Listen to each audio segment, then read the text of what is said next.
All right, let's get started. Yay! A little bit early too, because I don't know why. I just was like really on this thing of like I wanted to be early, because I always keep saying I started at like 8:30 and then I never start at 8:30, and I'm like that's kind of mean, kind of deceptive. I don't like that. I'm gonna try my best to be more on time. So anyway, I'm on time. Hello, hello, hello, everybody. Welcome to another stream. My name, of course, is Alma Hexblade, your head guildmaster and chief barista. Happy Friday, of course. Finding out Friday, everybody. Congratulations on getting through another week. Your reward, of course, is watching the videos as me. Yay! Everybody's favorite. Also, just as a little bit of housekeeping, I happen to have a new redeem in there, which I think you guys would think would be kind of funny. It took me like a day to set up, but... Or, no, it didn't take me a day. It took me a bit to set up, but I hope you guys will like it. I also hope that I get more, that I do more of them, because honestly, I feel like it needs, we need more stuff going on. We need more stuff going on. So, again, we got a lot of videos, stuff about illusions, audio. We have like I posted, hey Crimson, I posted beforehand, I think it was like, I had like 30 videos in queue. So we're going to be eating for like we're going to be eating pretty good for a while, you know? So, without that further ado, let us go over. Like, yeah, I don't even think there's not even like a time listing of like how long it is. Like that's the interesting part, you know? Let's go over and let me unmute this. All right, let's hear. Big ol' playlist. About the digital? So let's hear. This one is from, what was it? Audio University. And I think this was submitted by Rose. That may have been you. But that's cool. Is about, yeah, debunking the digital audio myth, the truth about the stair-step effect. So it's about audio quality, you know? Oh, the Shrek one is, I just skipped through it just to make sure. I'll go back and play the original. I'll go back and play it otherwise. But let's get started. I hope there's captions. Are you ready to shatter some of your beliefs about digital audio? Because I'm about to show you a video that reveals the truth about the digital stair-step myth and proves that 16-bit 44.1 kilohertz audio playback is just as good as high-res formats. What? If not better. I know this goes against what many experts out there are saying. Wait, what? But you're about Hold to see on. the evidence to back it up. So sit back, relax, and get ready to read some angry comments below. Okay, I was introduced to this video as someone who deals with audio, obviously, of my I need to hear digital audio this. course. In the video, Monty Montgomery sets up a fully analog system, including an analog signal generator, an analog Bye-bye. oscilloscope, and an analog spectrum analyzer. Then he drops a digital audio interface in the middle to convert the signal from analog to digital and then Okay. back to analog. If the stair-step myth about digital audio were true, we would see a jagged waveform when the signal is played back from the audio interface and through the analog oscilloscope. That's what I expected to see the first time I watched this video. I thought that a higher sample rate would result in a more accurate representation of the signal. It does make intuitive sense if you think about it. Wouldn't a higher sample rate mean that you could capture the spaces between the samples with more resolution? Well, let's see. Okay, it's go time. We begin by converting an analog signal to digital, and then right back to analog again with no other steps. The signal generator is set to Okay. produce a 1 kilohertz sine wave, just like before. We can see our analog sine wave on our input side oscilloscope. We digitize our signal to 16-bit PCM at 44.1 kilohertz, same as on a CD. The spectrum of the digitized signal matches what we saw earlier and what we see now on the analog spectrum analyzer, aside from its high impedance input being just a smidge noisier. This is very technical. But also, hey, he's using Fedora. Waveform display shows the digitized sine wave as a stair-step pattern, one step for each sample. And when we look at the output signal that's been converted from digital back to analog, we see it's exactly like the original sine wave. No stair steps. Okay, 1 kilohertz is still a fairly low frequency. Maybe the stair steps are just hard to see, or they're being smoothed away. Fair enough. Let's choose a higher frequency, something close to Nyquist, say 15 kilohertz.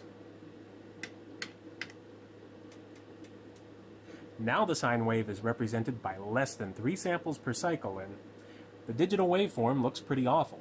Well, looks can be deceiving. The analog output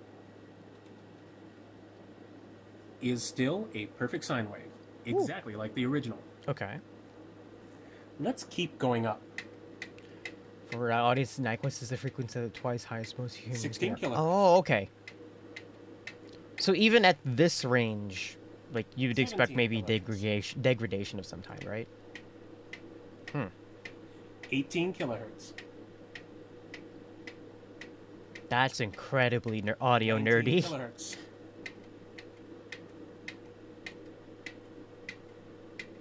20 kilohertz. Welcome to the upper limits of human hearing. The output waveform is still perfect. No jagged edges, no drop-off, no stair steps. Okay. Let me clarify some things Monty mentioned. in his first Computer. clip. He started with a Yes. 1 kilohertz sine wave, but human hearing ranges from 20 hertz all the way up to 20 kilohertz. So I like he increased computer. the frequency until it reached 20 kilohertz, the highest frequency we can hear. You may have heard Monty say a frequency closer to Nyquist. In digital audio, the Nyquist frequency is the highest frequency that can be accurately sampled and recreated by the system. The Nyquist Whoa. frequency is determined by the sample rate that's being used. Okay. A digital audio system can capture and reproduce a signal perfectly and completely as long as the highest frequency content of the signal is less than half the sample rate. So, if we wish to reproduce the full range of human hearing from 20 hertz to 20 kilohertz, we need to use a sample rate that's at least 40 kilohertz. In this example, the system he was using had a sample rate of 44.1 kilohertz, which is the standard for CD quality audio. The signal was still perfectly recreated on the analog oscilloscope. If the stair-step myth were true, that wave would have looked something like this. So, where were the stair steps? Well, let's keep watching. So, where'd the stair steps go? Don't answer, it's a trick question. They were never there. Drawing a digital waveform as a stair step was wrong to begin with. Oh. Why? A stair step is a continuous time function. It's jagged, and it's piecewise, but it has a defined value at every point in time. A sampled signal is entirely different. It's discrete time. It's only got a value right at each instantaneous sample point, and it's undefined. There is no value at all everywhere in between. A discrete time signal is properly drawn as a lollipop graph. Cute. The continuous analog counterpart of a digital signal passes smoothly through each sample point, and that's just as true for high frequencies as it is for low. Now, the interesting and not at all obvious bit is there's only one band-limited signal that passes exactly through each sample point. It's a unique solution. So, if you sample a band-limited signal and then convert it back, the original input is also the only possible output. And before you say, oh, I can draw a different signal that passes through those points, well, yes, you can, but if it differs even minutely from the original, it contains frequency content at or beyond Nyquist, breaks the band limiting requirement, and isn't a valid Natural solution. interpolation of 88 coverage. So how did everyone get confused Okay. and start thinking of digital signals as stair steps? I can think of two good reasons. First, it's easy enough to convert a sampled signal to a true stair step. Just extend each sample value forward until the next sample period. This is called a zero-order hold, and it's an important part of how some digital to analog converters work, especially the simplest ones. So, anyone who looks up digital to analog converter or digital to analog conversion is probably going to see a diagram of a stair-step waveform somewhere. Ah. That's not a finished conversion, and it's not the signal that comes out. Second, and this is probably the more likely reason, engineers who supposedly know better, like me, draw stair steps, even though they're technically wrong. It's sort of like a one-dimensional version of fat bits in an image editor. Pixels aren't squares either.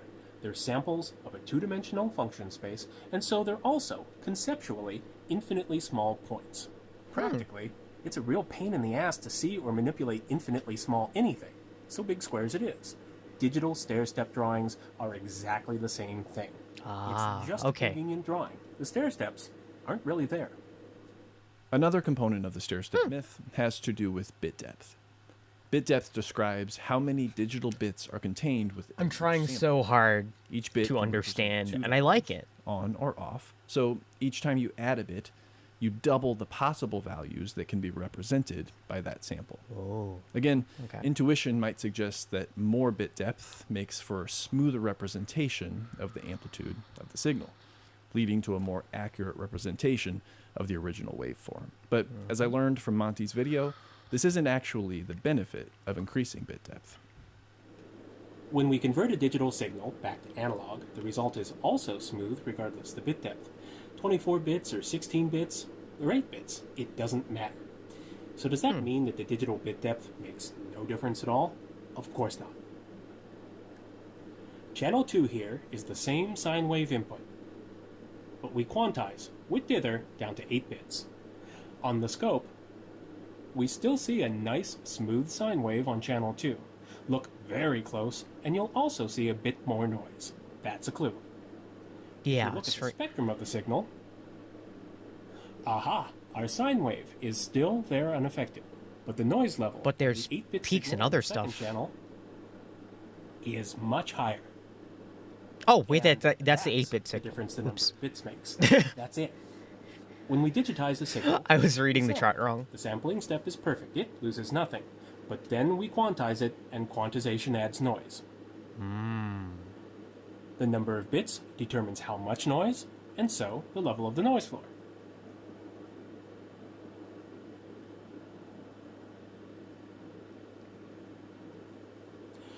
What does this dithered quantization noise sound like? Yo, so high bit Let's does listen good for to our classical 8-bit music sine or things for resampling. I love sine waves. That may have been hard to hear anything but the tone. Let's listen to just the noise after we notch out the sine wave and then bring the gain up a bit because the noise is quiet.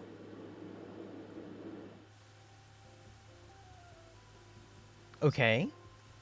So that's digital noise. Those of you who have used analog recording equipment may have just thought to yourselves, my goodness, that sounds like tape hiss. Yeah. Well, it doesn't just sound like tape hiss, it acts like it too. And if we use a Ooh. Gaussian dither, then it's mathematically equivalent in every way. It is tape hiss. Intuitively, that means that we can measure tape hiss, and thus the noise floor of magnetic audio tape, in Something bits actually started instead to of lower decibels, rate. in order to put things in a digital perspective. Is that why drum machines sound so crunchy? For those of you who are old enough to remember them, could reach as deep as 9 bits in perfect conditions, Ooh. though 5 to 6 Partly, bits yeah. is more typical. I mean, I like it when it's recording crunchy. Made on a tape deck. That's right. Your mixtapes were only about 6 bits deep, if you were lucky. Huh. The very best professional open reel tape used in studios could barely hit. Any guesses? 13 bits with advanced noise reduction. Ooh. And that's why seeing DDD on a compact disc used to be such a big high-end deal. So the advantage of increased bit depth is a lower noise floor, and therefore an increased dynamic range. Ah. But even 16-bit digital audio files have more than enough dynamic range to account for the full dynamic range. At of 6 bits in terms of noise floor, it doesn't especially have when the you same consider the sound before. environmental noise that's all around us. A 16-bit digital audio file has a theoretical dynamic range of 96 decibels. First of all, 96 dB SPL is deafeningly loud. If you consider 0 dB SPL to be the quietest sound we can hear, you would need to be listening at an extremely high level to require the full dynamic range of even 16-bit audio. Although, okay. in theory, the full dynamic range of human hearing, between the quietest sound we can hear and the point where it's so loud it's painful, is between 130 and 140 dB. Still, at any reasonable listening level, 96 dB is more than enough when you consider the noise within even the most exceptionally quiet listening environment, let's say with a noise floor of 20 dB SPL. If you still don't believe that 16-bit audio has more dynamic Neat. range than we'll ever need, consider that this 96 dB figure is actually quite misleading. It refers to the RMS noise level of the entire broadband signal, not just a narrow band. In fact, the effective dynamic range of 16-bit audio with proper dithering reaches 120 dB. This next quote from a Ziff.org article is so mind-blowing that it made me literally laugh out loud when I read it, so get ready. 120 dB is greater than the difference between a mosquito somewhere in the room and a jackhammer a foot away. Think about that for a second. All this to say, 16-bit 44.1 kilohertz audio is more than enough for playback, even on the very best hi-fi systems. In fact, attempting to play back ultrasonic content by playing a 192 kilohertz file not only takes up 4 times the hard drive space without any audible benefit, but it might actually cause audible distortions that lead to decreased fidelity. I'll leave some resources below so you can do some research on your own. But there are very good reasons why we use 24-bit audio with high sample rates in music production, which is what I'll talk about in a future video. So make sure to subscribe to Audio University so you won't miss it when it comes out. I see. Okay, so that makes sense now. Because it's always about, like, you have to have a higher quality sample, or at least more data, in order to, like, you know, sample it and make it crunch down. Do exist in they're crunchy sounding, but they aren't cool to own anymore. Huh. Interesting. All right. This one is video. Next video, we can do a silly video now. It's from Fat Dino. What was it?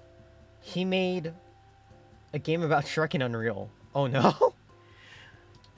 HD Shrek. Bring it on. Well, let's make a game about it. Okay. I didn't exactly know how the game will look or even what the exact genre I want it to be, but one thing I know for certain, we need Shrek in it. I found Shrek model on Sketchfab and imported it directly into Unreal I'm Engine. scared. To bring it to life, I need some animations, so I'm I scared. opened Mixamo and got a bunch of still animations. Time to make a playable Shrek character. I mean, it was worth a try, but from now He's on, Naruto I running. gotta use the Free Locomotion plugin. The only problem is, the Shrek model I got from Sketchfab has a really fucked up skeleton, and to make it work with anything Unreal Engine related, I have to go back to Blender and rig You it gotta to fix it. Unreal skeleton. But it was 100% worth it, since now I can grab any animation that's supposed to work with Unreal's mannequin and slap it onto my Shrek character. And it will work just fine. The character looks good now, but how can Shrek exist without the swamp? His neck is a What I little weird, always but wanted okay. to do is to recreate this scene in Unreal Engine. All I need is vertex painting, a lot, and I mean it, a lot of mega scans, and too much free time I have no idea how to spend. Always did. Ooh.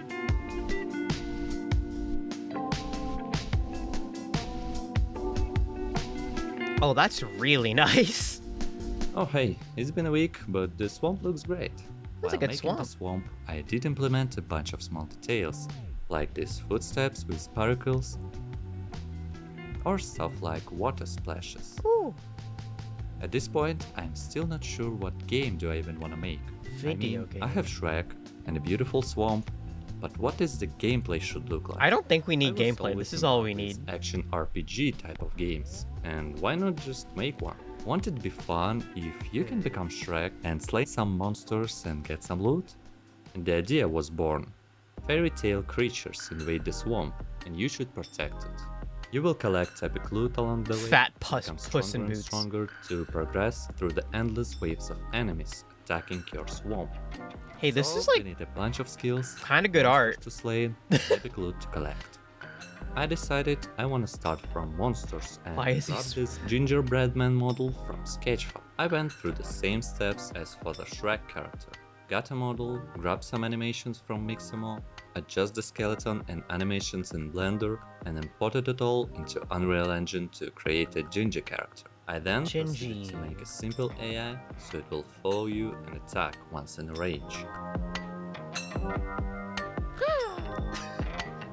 We want to protect ourselves, don't we? So I went. They're on beating your ass in the implemented cold reach Souls-like Shrek. target No. system. We can press a button to select the closest target and enter combat stance. The camera will behave similar to Souls-like games. Oh, I It will hate be that fixed camera. on the selected target.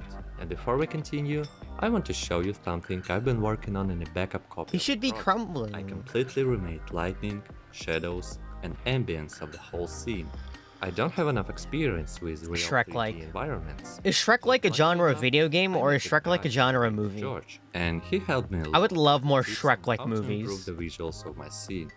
I think you can just see how much I feel this Shrek wants is to its own improve. subgenre. Yeah. So I want to express my gratitude for all the tips to George. After I finished visual changes in the backup project, I merged it all with the main project, so we can continue with our combat system. Shrek-like movies I are some polished the combat subversive fairy system tale. a bit, Yeah, I want putting more target Shrek-likes switching, mark in the target theaters. switches, and health bar on the top of the screen. That looks like a I Dark Souls. implemented melee That's a Dark combat Souls health bar. animations for it, and set up collisions for damage system. I can check for collisions in appropriate moment. Bro, look at and deal Shrek's damage health to bar, man. Every enemy colliding with invisible spheres on Shrek's hands.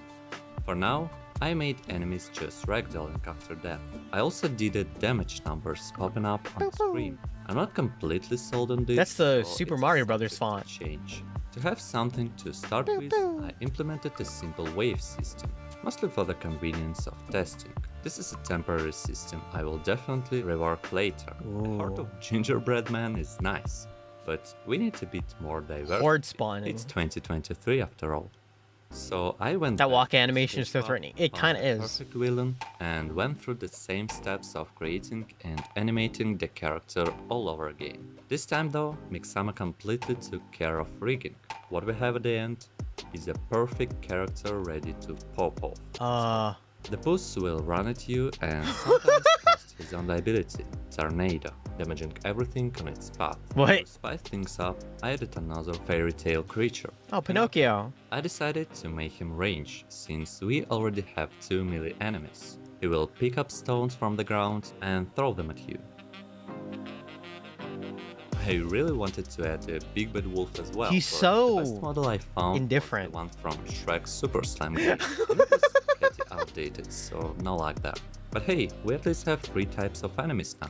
Oh yeah, no, Gingy walking like that is terrifying. Look at that smile. The next step in a big picture is to implement ability system. I created a bunch of UI elements in Procreate and Photoshop and put them all together with Unreal Motion Graphics Designer. What? I obviously took inspiration from real action RPGs.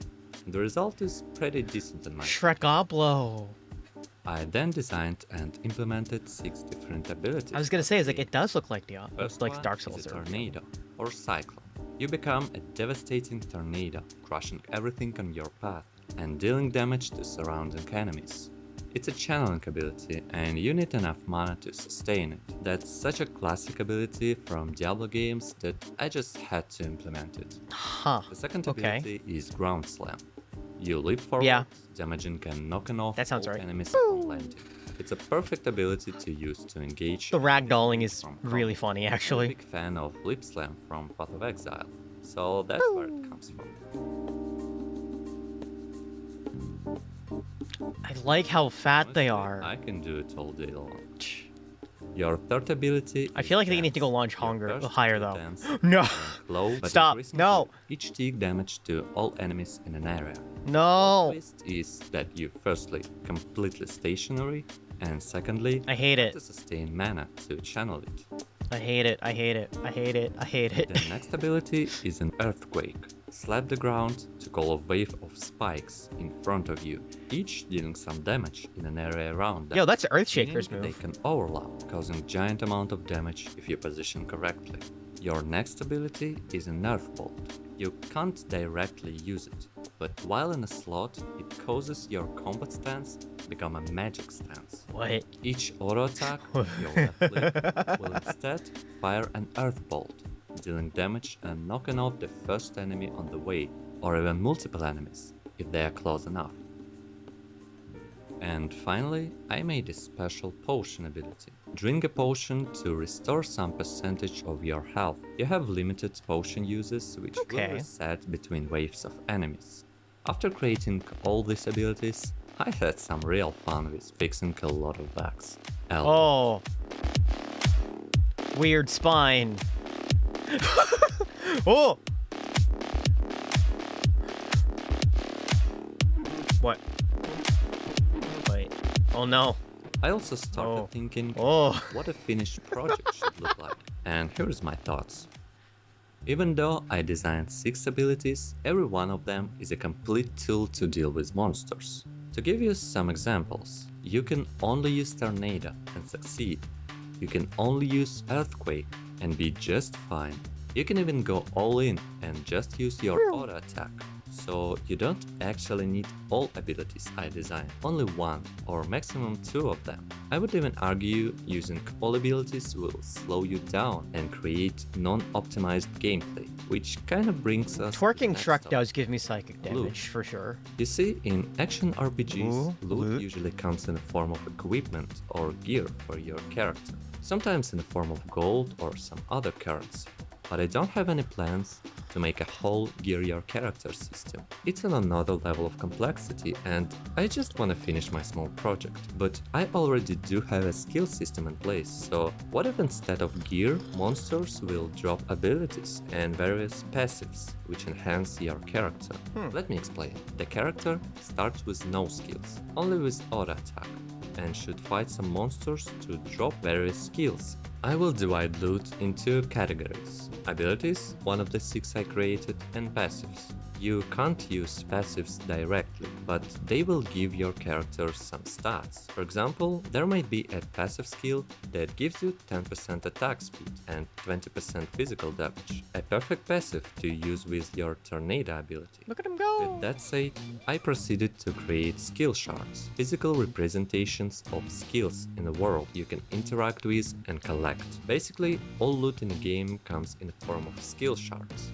When you collect a shard, it can give you one of the 6 abilities we discussed previously, or a passive skill. I created a special interface window where you can see all the various skills you have collected. You can then choose which passives and abilities The you UI want to continues use to be a by combination putting of them onto your Diablo and which basically creates I your arguably want to say gameplay Doom. style. For example, you can choose to use a Tornado ability and 5 passive skills which enhance my only active ability. Look, now I can sustain the mana cost and don't worry about my mana anymore. This system adds a whole build making layer to the game, which I find really cool. Every shard has a name in the world, but they're just cosmetic. I found a giant adjective base on the internet and parsed it inside Unreal. I didn't clean it up, so it can generate names like Made Up Shard or Hilarious Shard, which is pretty hilarious. To move on with loot, Oh, they I should be first onions, added not a special shards. stat window for a player to see current life, mana, attack speed, area of effect, damage reduction, health and mana regeneration, and different damage modifiers, like physical damage, earth damage, attack, and spell damage. A passive can grant you up to 4 random stat bonuses. To create a sense of progress, loot should be better and better the more player progress through the game. I made a quite complicated loot generation algorithm, which I'm not sure you loot really system. want to hear about, but I can say that it's basically just a set of functions, from a set of world tiers to a set of affix tiers. To be completely honest, at the moment of recording this, which is like 2 months I'm after watching him making the slowly generation algorithm, I can't even write it. tell how exactly does it work, but it does. Okay. Here is the loot from wave 1, wave 5, wave 10, and wave 15. As you can see in later waves, Okay. passives usually have more stat bonuses, and these bonuses are way more significant. I also dynamically changed the icon of a passive to reflect its relative power.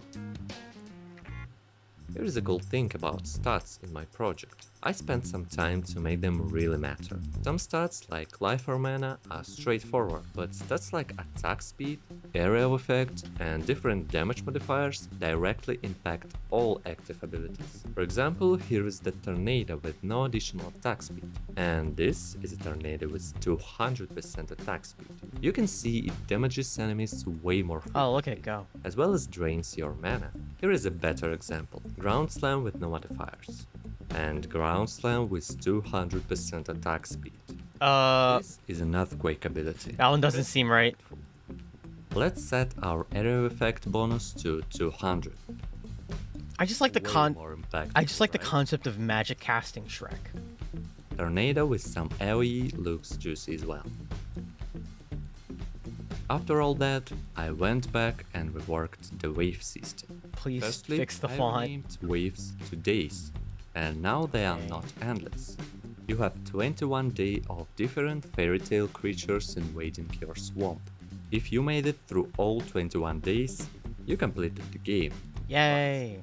Each day enemies get more health and more damage, as well as new types of enemies appear. So I made sure it's very difficult. It's like to Man survive vs. through Machine, all but it's days. Shrek. Oh, Shrek I died. implemented day switching menu. After surviving a day, you can choose to repeat current day, go back to previous one, or continue your progress in the next day, which completes the game loop. You fight enemies, Farming. get loot, improve your character with the loot you get, You go to the bathroom. passives and abilities, and if you are strong enough, go to the next day. If you don't feel like you're strong, you can farm some passives in the current day or even go back to the previous. Farming. Getting the light Also root made drops a for bunch of small runs. changes and bug fixes, like combat polishing, adding a custom cursor, death and day reset,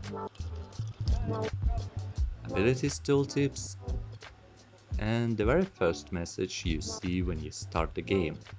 Finally, I added some background noise, music, and some Shrek voice lines. You hit like a pixie. I found them on YouTube, straight from the Shrek 2 game. Get on an ogre's bad side. Shrek will It's not even Michael occasionally throw Myers. a phrase or two. Oh, my head hurts. I added sounds for almost everything, most notably abilities.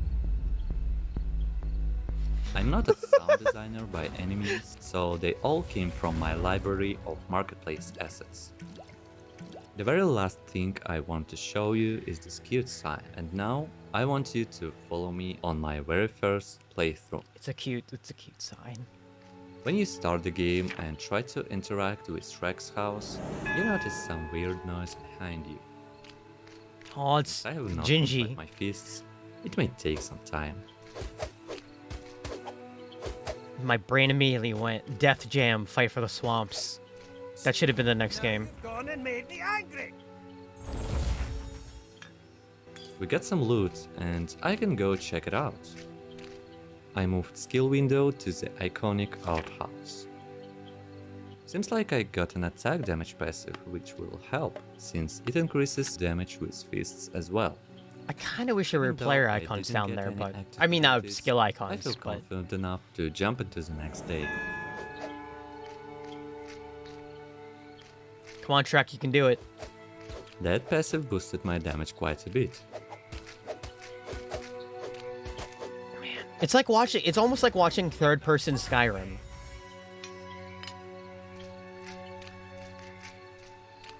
I feel like I'm watching someone play really, really, really modded Skyrim right now. Have I ever said I've never played Skyrim? Like, when it first came out, I'm like, everybody else is excited for this, and I don't get why.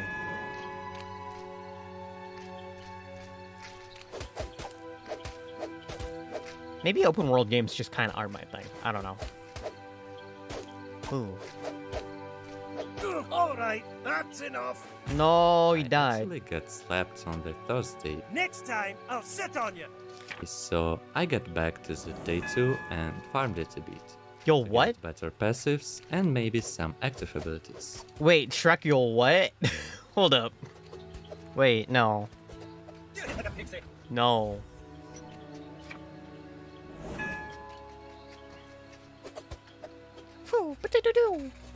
Well, I mean, like, what open world games do people recommend for somebody who isn't, like...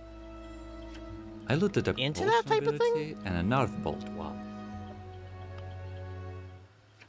But after I started the third day, I found myself running around. I was thinking and kind of looks waiting like for my 3D hand Vampire to Survivors. regenerate. Ooh, you're right. I mean, I guess the thing with that versus It Vampire wasn't Survivors hard at is all, that it it's was just kind of tedious, so I got bored and quit. boring. I did my second. Have I third, not and played fourth Breath of the Wild? playthrough, trying different I skills have with it. Different passives. I Found some think I did more one Divine difficulties, Beast and some then underperforming stopped. ones, and some game-breaking bugs as well. I went back and did some balancing, changing almost every skill in some way, changing enemies and loot scaling, and fixing a bunch of bugs. My first real Twerking playthrough Shrek. felt way much better. There were no incredibly busted abilities. Unironically, enemies Sonic felt Frontiers is challenging ADHD enough, playground and this it was game. a lot of fun to try different builds. Passive management. I've is seen still Sonic quite Frontiers. It tedious. is kind of You have a lot like, of them. oh, I was But the like game walking is in this way, much but I could do better something state else. Overall. Of course, Sort of. it will be even better with more improvements and balance changes. But hey, I gotta finish somewhere. At the end of the day, it's supposed to be a fun prototype for a YouTube video about Shrek, because we all love Shrek. By no means Shrek. this is a finished game, but I will still upload this project on my itch.io page if you want to explore and try it out. It is probably a very heavy project since I Open use a world lot of Garfield manual game. space and high quality textures. Now, So see, the game if gets there is no really link in the good when you get to like description, it is Zone probably 5, which is the still uploaded, lasagna world, or I and only everything's did it made on out of my lasagna. e-bridge. Garfield has Still, so many great movement options once he's in the lasagna lands. Like, he could eat through it like a drill. He could like swim through it if he wants to. Like, he can take some like lasagna off the ground and throw it at your enemies for scalding damage. Like, it's so good. It's so good. The Legend of Garfield Breath of the Garlic is a really underrated game, and I think people should play it more. Anyway. Anyway, next video. Ooh, this one's from Steve Mold. I love Steve. You're still... No, my BGM I know is still on. Watch. What happens is that when a video plays, it gets cut off. Watch. Let me play the Shrek video. Oh, Shrek audio again.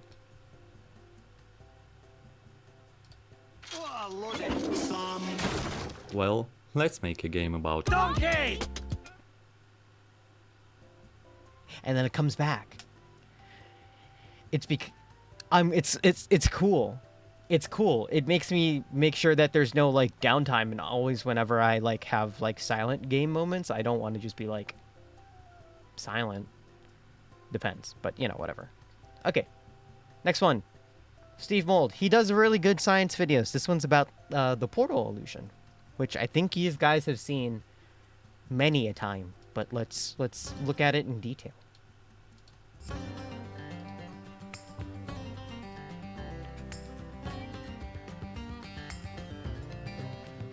This might be my new favorite illusion. When I grab this thing and pull it upwards, these spirally things in the middle seem to disappear into the top of the assembly.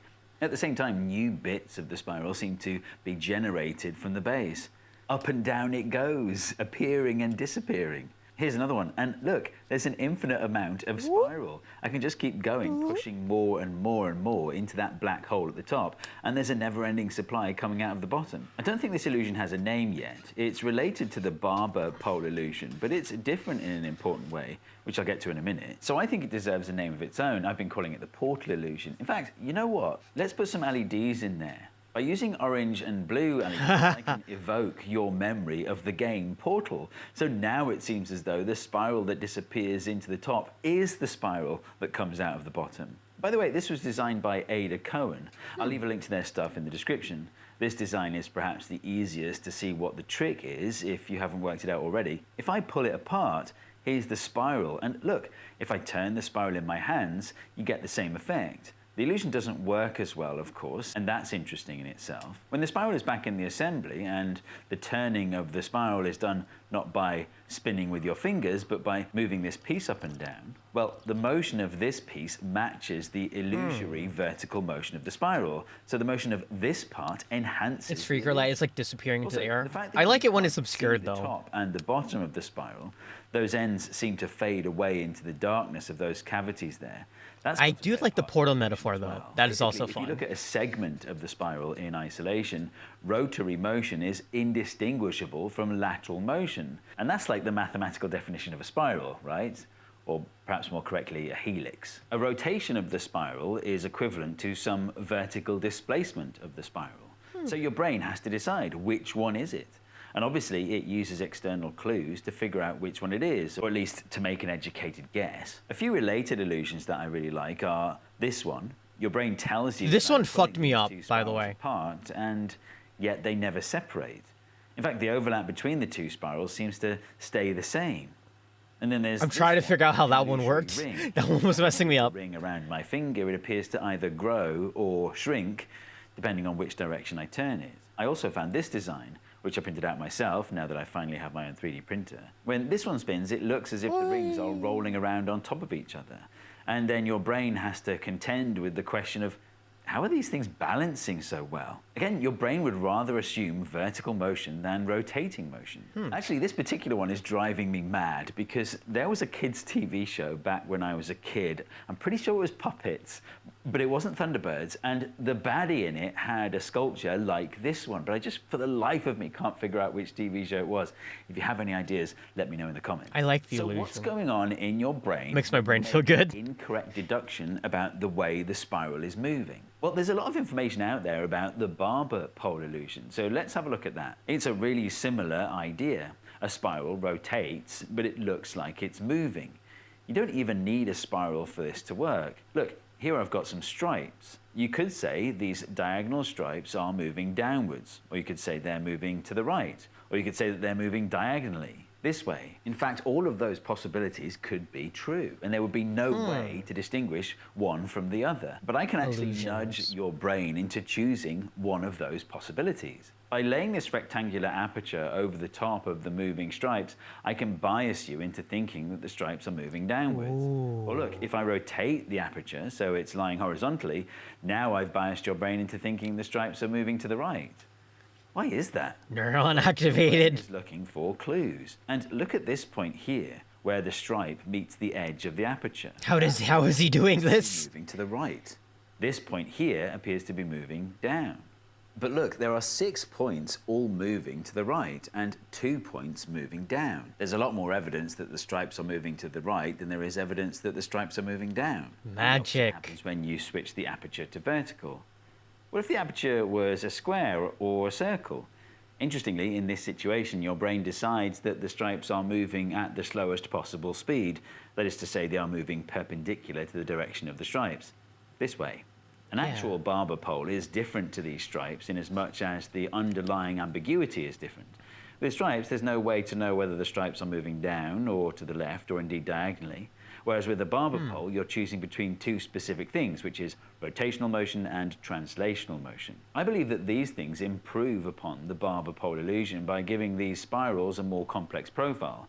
Like with a really simple spiral, like the one in a Barber pole, it's really obviously a spiral. Whereas I would say with a more complex profile like this one, it's not immediately obvious that rotational motion is equivalent to translational motion. Because I'm new to 3D printing and I don't know what I'm doing, this long part was wobbling near the end of the print, and you can see that in the lumps and bumps here, which, if you look carefully, can spoil the illusion. You can see that the bumps are moving horizontally instead of vertically. That's why I'm filming this with a long exposure. Long exposure causes motion blur, and the motion blur helps to hide Yeah, it's more those fun. lumps and bumps. Optical This one's illusions are printed with fun, though. supports, so it's a lot smoother at the top. Ooh. This one also has an additional illusory trick, which is that the 3 spirals aren't all twisted to the same extent. This spiral goes through 2 full twists from top to bottom, whereas this goes through only a half twist.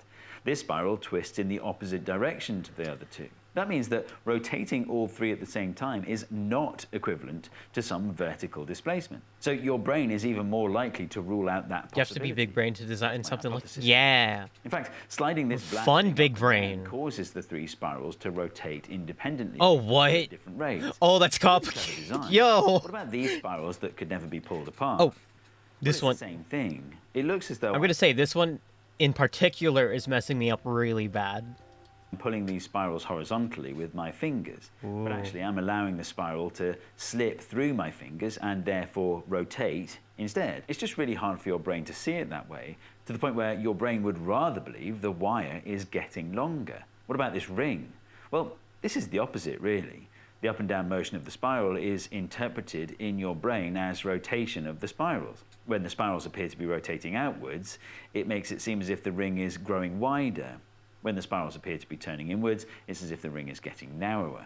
I'm not exactly sure what's going on with this one. Like, surely your brain should pick the rotating option over the rolling option. Maybe it's just because we see this kind of motion quite often in our lives, whereas this seems like it shouldn't exist because the center of mass is outside of the apparent pivot point. All these illusions share a theme.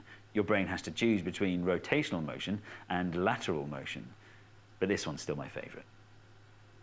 That was I pretty used to get a good. lot of these creepy marketing phone calls where the company knows my name, knows where I live, and I don't get them anymore. Also, thank And the way goodness you- for the UK and literally the FCC regulations to actually tell us when the ad is. That is a long ad read. That is a very long ad read. Wow, it's 2 minutes. But thank you, Steve Mold. Steve does good content. You should follow him too. Ooh, this one was submitted by a friend. It was next one. Let's see here.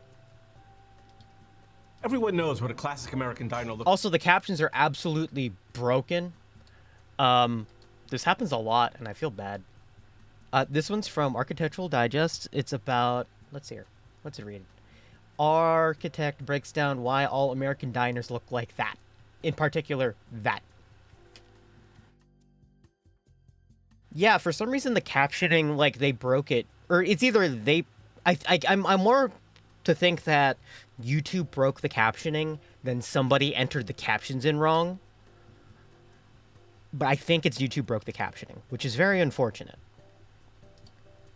But for everybody's sake, I will at least use it as the auto-generated ones because, I mean, these have been doing pretty well for us.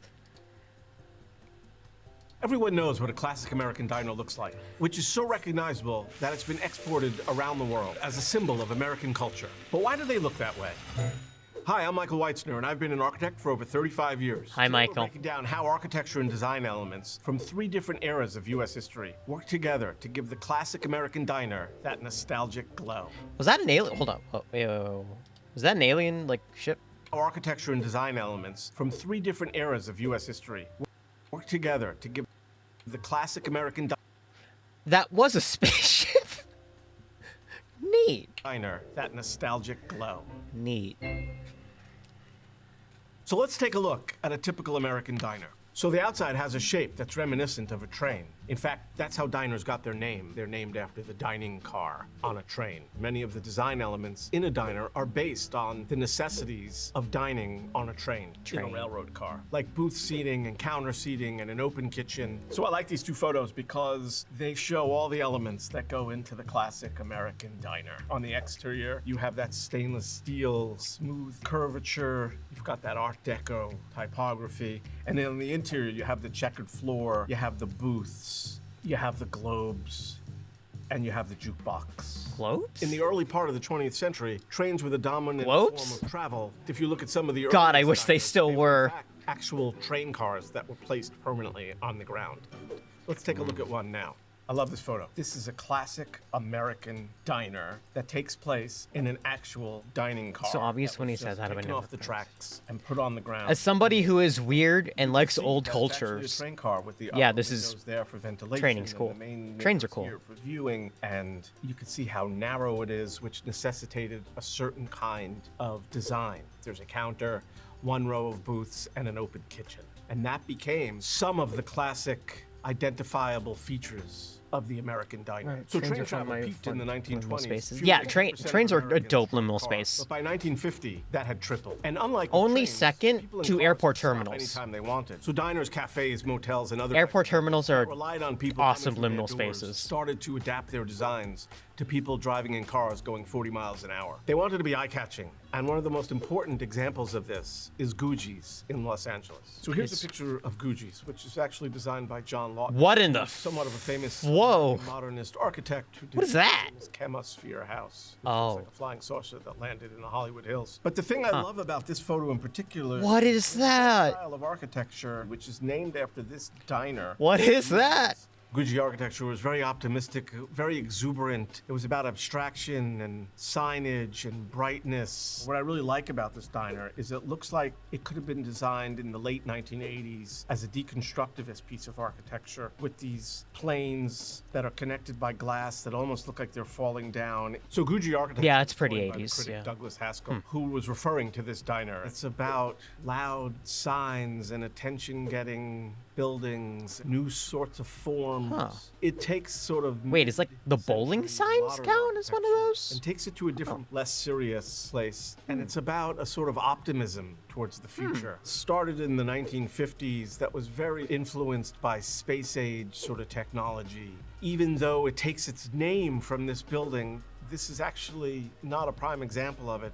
It actually morphs into something else. And other designs took the idea of appealing to motorists even further, designing buildings in such a way that motorists didn't even have to leave their car. Let's look at some examples. Okay, this is Ooh, a photograph. Sonic-esque Basically look. what it is, very simple square building in the middle, and then it's surrounded by this. Yo, is that that's a track to put the food on. Oh, that's fun. But also, that seems terrible. Also, great signs at the top. It's better food and no tipping. It's better food than what? Circular It's floor. better food And care. from this building, there are little conveyor belts that bring the food out to Why the are the cars. conveyor belts That's so brilliant. The building is cute? actually designed as a hub and spokes. No which better is food than actually no sort of food? Like a wheel, unintentional. I guess. And so the signage says it's better food. But not only that, it says no tipping. And that's not an instruction, that's actually a benefit that they're advertising. Hey, no waiters, no waitresses, no tipping. Let's take a look at another example. okay. So working on that hub and spoke idea is this sort of circular building, which is very Gucci in that it's starting to look a little like a flying saucer. I like how this one is drive-in coffee shop because we had to advertise the fact that you have to drive up to it. It's not there's no drive-through, it's drive-in, which is dumb because that's just like, what's the difference? Drive-in is what's the difference between a drive-in place and like a normal place on a road? You don't call movie theaters drive-in movie theaters. You go to the movie theater. You just go to the like what? Also, yes, we're getting circles now in architecture, and I like Or circles. something a little space age. And what's great about this one is the cars pull right up, but they actually get served by actual people in this one. But it's still a circular building, which is sort of the most efficient way to maximize the amount of cars that can pull up to the front of your building. It does kind of look like a basically the building Sonic, sits though. in the middle of a parking lot so that cars could come from any direction. Oh, that sounds. Pull up and get served. And Okay, that talk sounds about weird. eye-catching. Look at all that neon. Can't miss Simons. So the popularity of cars continued to increase, and with it, so did Gucci-style architecture, which was meant to appeal to the car. And that sort of culminated in Las Vegas. So let's take a look at the iconic Las Vegas sign. So no one Ooh. driving into Las Vegas can miss this sign. We're on a I love really this sign. interesting There's tangent so much now. going on. All it says is "Welcome to fabulous Las Vegas, Nevada." But within that, there's like 4 different types of typography. There's a starburst at the top. There's this amorphous chevron shape that forms the backdrop. The letters are in these circles for welcome, which one might read as the planets. There's the scripted fabulous, the bright red block letter Las Vegas, and then the smaller Nevada. And it all stands and is supported on this blue armature. Nothing says Gucci to me like this sign. So a lot of these flourishes in Gucci architecture are really very cartoony, and it almost goes hand in hand with the rise of television at the same time as the Should rise just of be the asleep on one of automobile. things. And Imagine- these sort of very simple shapes and these very two-dimensional cartoony ideas are part of that. So this is probably the most iconic of What's those trying sorts of to, like, a secret signs runner. that are representative of Gucci. I mean, they Which is have not anywhere those in, America, like, especially in the 50s and real 60s. life. There were tons of other Or signs. in Japan, I know bowling they have alleys those. And motels and diners and cafes, and they're ubiquitous throughout the country, especially along the highways. As the excitement of car travel reached its zenith, people were already imagining what would come next. In 1955, for the first time, more people traveled by airplane than they did by train. That same year in 1955, the space race officially kicked off. So when Russia launched the Sputnik satellite in 1957, the space race kicked into high gear, culminating with the US landing a man on the moon in 1969. So we went from eating in a train to eating in a car, and now let's start eating in a spaceship. The theme building at LAX. This is such a cool building. Essentially, it's a flying saucer hovering in the air where you can eat, and it's supported by these Oh, you can eat here.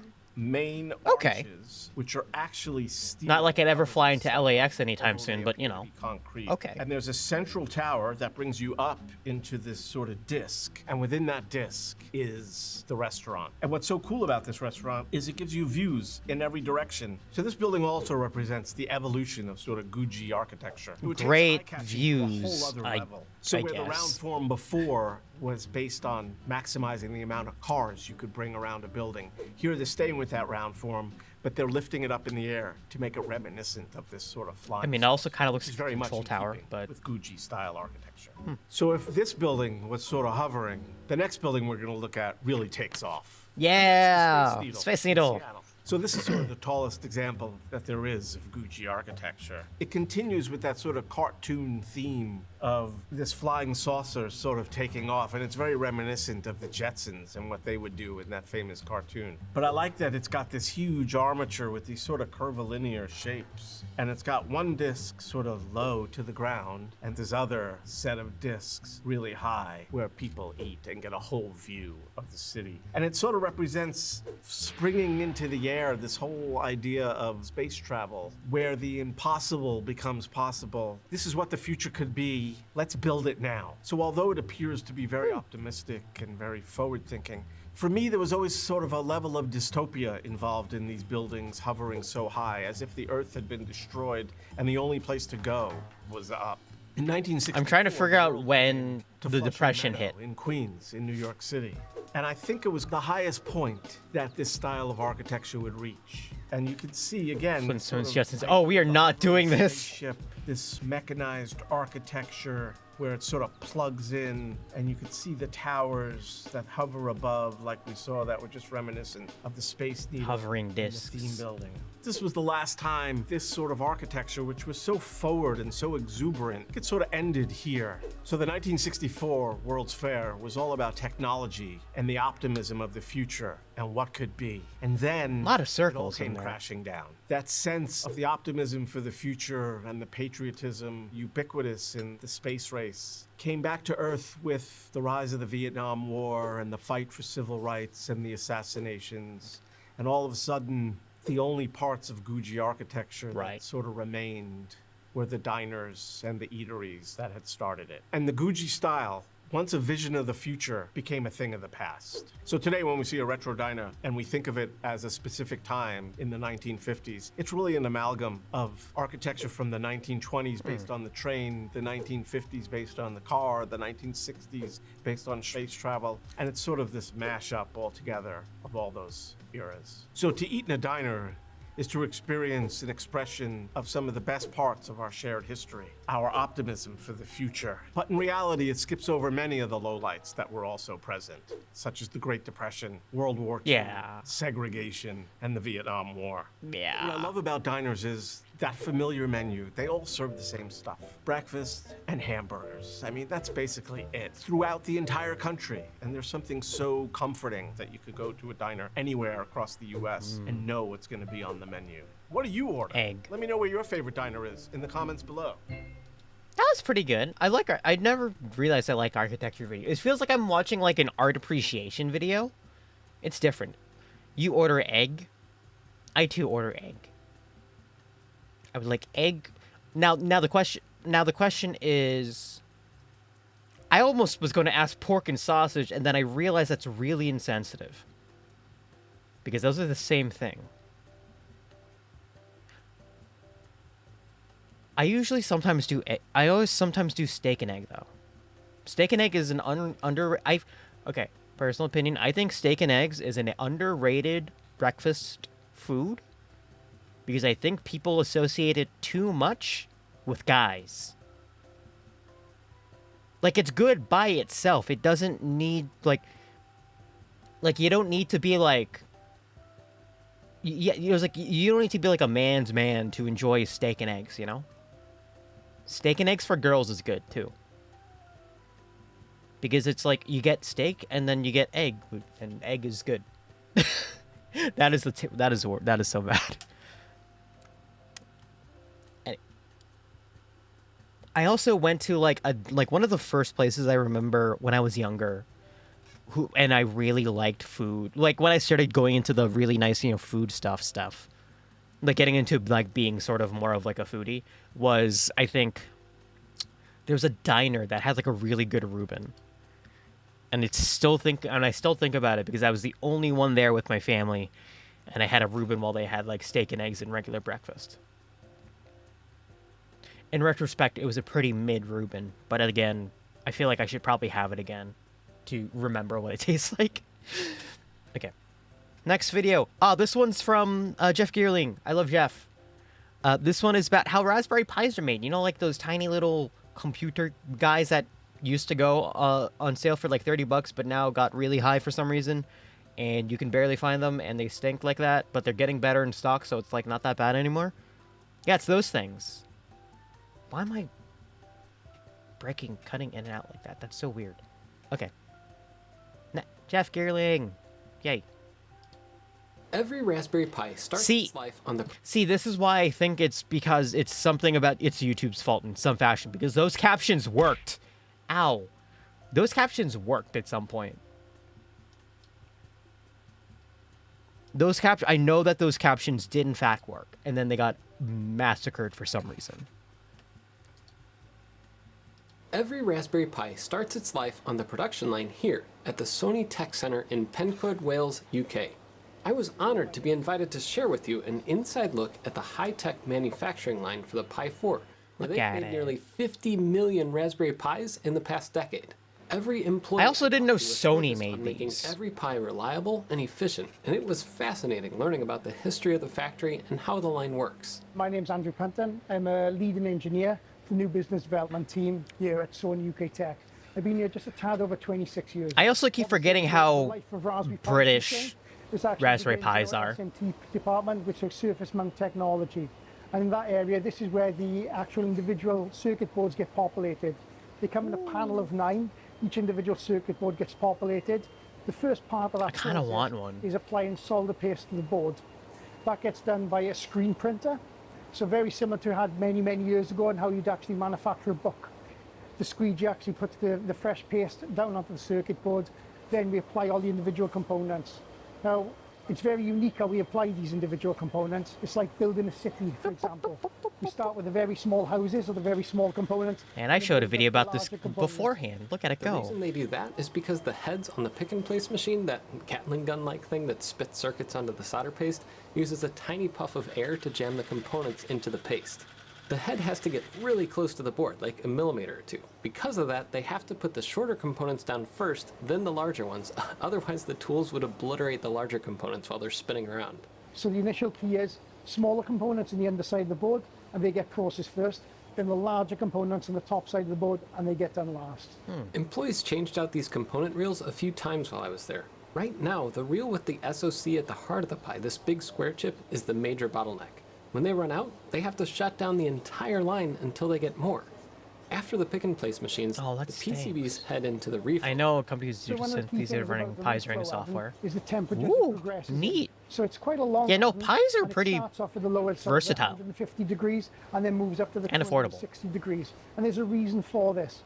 So when the actual circuit board gets in, if there's moisture in it, we slowly need to remove that moisture from the process. Because if we heat it instantly up to the highest temperature, you'll get something called popcorn, which can damage the parts. Those moisture will get inside the components, and they'll burst out. So you could say that the Raspberry Pis are baked in an oven? Yeah, Raspberry Pis, we bake Raspberry Pis here. At a few points, I saw machines taking tons of pictures of the boards, so I asked about them. Through the SMT line as well, we have various we have AOI inspection, which is automatic inspection of individual components. Make sure everything is placed correctly, correct location, nothing's missing. If any flaw was found, the board was pulled for manual rework. The boards were marked by hand so they could get these boards back of the line quickly. They have dozens of hoppers of completed boards at the end of the SMD line. And before getting to the next part, I asked Andrew about the factory's history. And a little bit of history about the building. It was actually opened, Sony first came here in 1973. And how Sony came here was now King Charles, met with one of our founder members in Japan, Morita-san. So this factory where we're in today was actually opened by the Queen in 1992. I don't know why, it's just kind of funny looking at Prince or King Charles just like stare at a camera like, what the hell am I doing?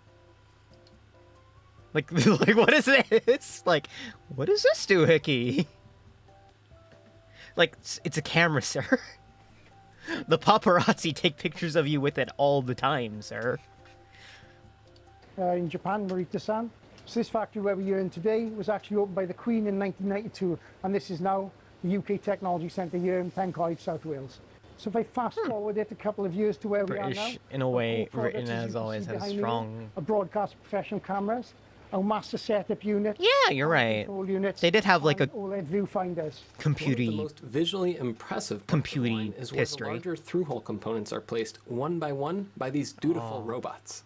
The next stage is where Look at we these actually apply guys. the likes of the Ethernet ports, the USBs, and headphones. Charles looking at And in things that Twitter process, when. Right now we're using Oh, to place darn. components. A while back, this entire process was done by Curvy. hand. Yeah, by look at 'em employees. go. And some people watching this will probably lament the fact that humans are being replaced by robots. But look closely at how these robots actually place the components. That little wiggle you see, that was programmed in by a human. That's a very Programming human the robots program. requires a ton of back and forth between engineers, line workers, and the robot manufacturers to get them to work reliably. The for wiggle is placing kind of millions cute. of I'm not gonna components. lie. These robots mostly make the line faster. There are still humans loading in component trays, feeding the robots with the raw parts that go on the boards, or clearing up jams. The robots increase line capacity and free the humans to do other things better. Like, look at those GPIO pins. There's a custom hopper that uses only vibration to align a relatively complex part perfectly every time. How cool is that? Whoa. But the robots aren't perfect, and that's why there's always a human at the end of this part of the line, placing the last few components the robots can't get to. That's In why there's fact, an I emergency got to stop see what button. it takes to clean up after the robots. I've been told that I could try doing this and see how good I am at it. No problem. And try not I to was make told a huge I mess. was told that I could do this. It's such a weird line. He's my brother. You've got about 27 seconds for every Oh boy. panel. Will you take a seat? I'm gonna try this out. Jeff So you should only In have this- to put in the 4 GPIOs. in this video, Four. So those, Jeff stops an entire production line. you should know. Yeah, Yeah, that's yeah. perfect. I put together In this video, Jeff stops a production line. but only like one every year. Yeah, and Okay. then you've got the 5 Ethernets there. Oh boy. So you've got the 2 in the middle left. I heard a beep. I hope that wasn't me. Yeah. After you've Nah, done it that, was it's you. just a quick sense check of making sure that all the components on the boards. Obviously, you've got the 3, the 2 USBs, the Ethernet, Yep. That all looks 4 good. pins, and then you press this button. I did it. He did it. There's a little bit of a. Oh, why do Yeah. presenters always have to have a I go? gotta be I don't know. Fast as the robot. It's just to watch them be how bad at the job or something. I don't know. Every single presenter does You this. got any other plans? Or? It's slightly therapeutic, but it's also slightly nerve-wracking because when you touch it, sometimes you touch another component. Yeah. So the robots are pretty accurate, but not 100%. And now I know if I need a body double. Whoops. I'm Watch gonna your break head. everything here. They do look alike, and that is very These funny though. employees are an essential part of the line before the final selective soldering process. And right before that, I caught sight of the little Sony Atrios box. I wonder what AI they're doing inside there. The next stage from there Ooh. will be going through into our selective soldering AI process. visual This inspection. is where it Neat. gets heated up to around 260 degrees. Hot. Into a process up to, I think, finally 275 degrees, where the solder becomes molten, and we apply the solder through individual jets to the components such as Ethernet, and that obviously cools off then, and that goes into a final stage of the process. Oh wow. This Okay. process is a little more directed than wave soldering, and it's a critical part of the manufacturing line. They have tons of these expensive blocks of pure solder ready to go into the molten bath. This machine has 4 giant screws that very methodically dips the board into the bath and slowly pulls it out, ensuring a perfect connection on hundreds of through holes on every set of pie boards. Neat. Oh, and don't drink that. After the select, It looks so drinkable. through a cooling chamber, and under that chamber, It does I look found very one of drinkable. the 15 or so Raspberry Pis I could find along the manufacturing line that are building other Raspberry Pis. Pies building pies. I even did a video on the Revolution Pi last year, so go check that out if you want. On the topic of That's Pi fun. products you could find in a factory, Seed Studios sponsored this video, and they just launched the ReTerminal DM. It's built around a Compute Module 4, which is Is that like the sequel to Girl DM? also made right here in the Sony factory. Hold up, wait. That was a 4G Ethernet port. Okay, I might need to buy one of these. Seed's Raspberry Pi blog for more, and check out the links in the description. Actually, After I the can't boards afford one of cool those. I'm not gonna buy one. tunnel, they're checked one last time by a technician, and any little spot that needs a little extra solder gets it. Then one Ooh, of the hand most fixing. impressive parts of the line is this: the giant farm of 64 fully automated test jigs. They all get individually tested in a bed of nails test fixture, and all the likes of the SD card, the HDMI connection. Oh, are they all that will be separated? automatically connected as part of our test jig. Oh, Then it will okay. be pass or fail at that stage. 99% of them will be a pass. And I kept finding more and more of these little boxes, inside of which is another Raspberry Pi. Pies building pies all over the place here. It's so cute. But that brings me to something I sensed as I talked to the Sony employees, and even when I was discussing how they build pies with Gordon Hollingworth over in the labs at Pi HQ. Sony and Raspberry Pi worked together to build the test jig, and they even have a manual version of it at Pi HQ so they can continually improve it. Like one time they found out if someone loaded a component upside down, it would still work, but not the right way.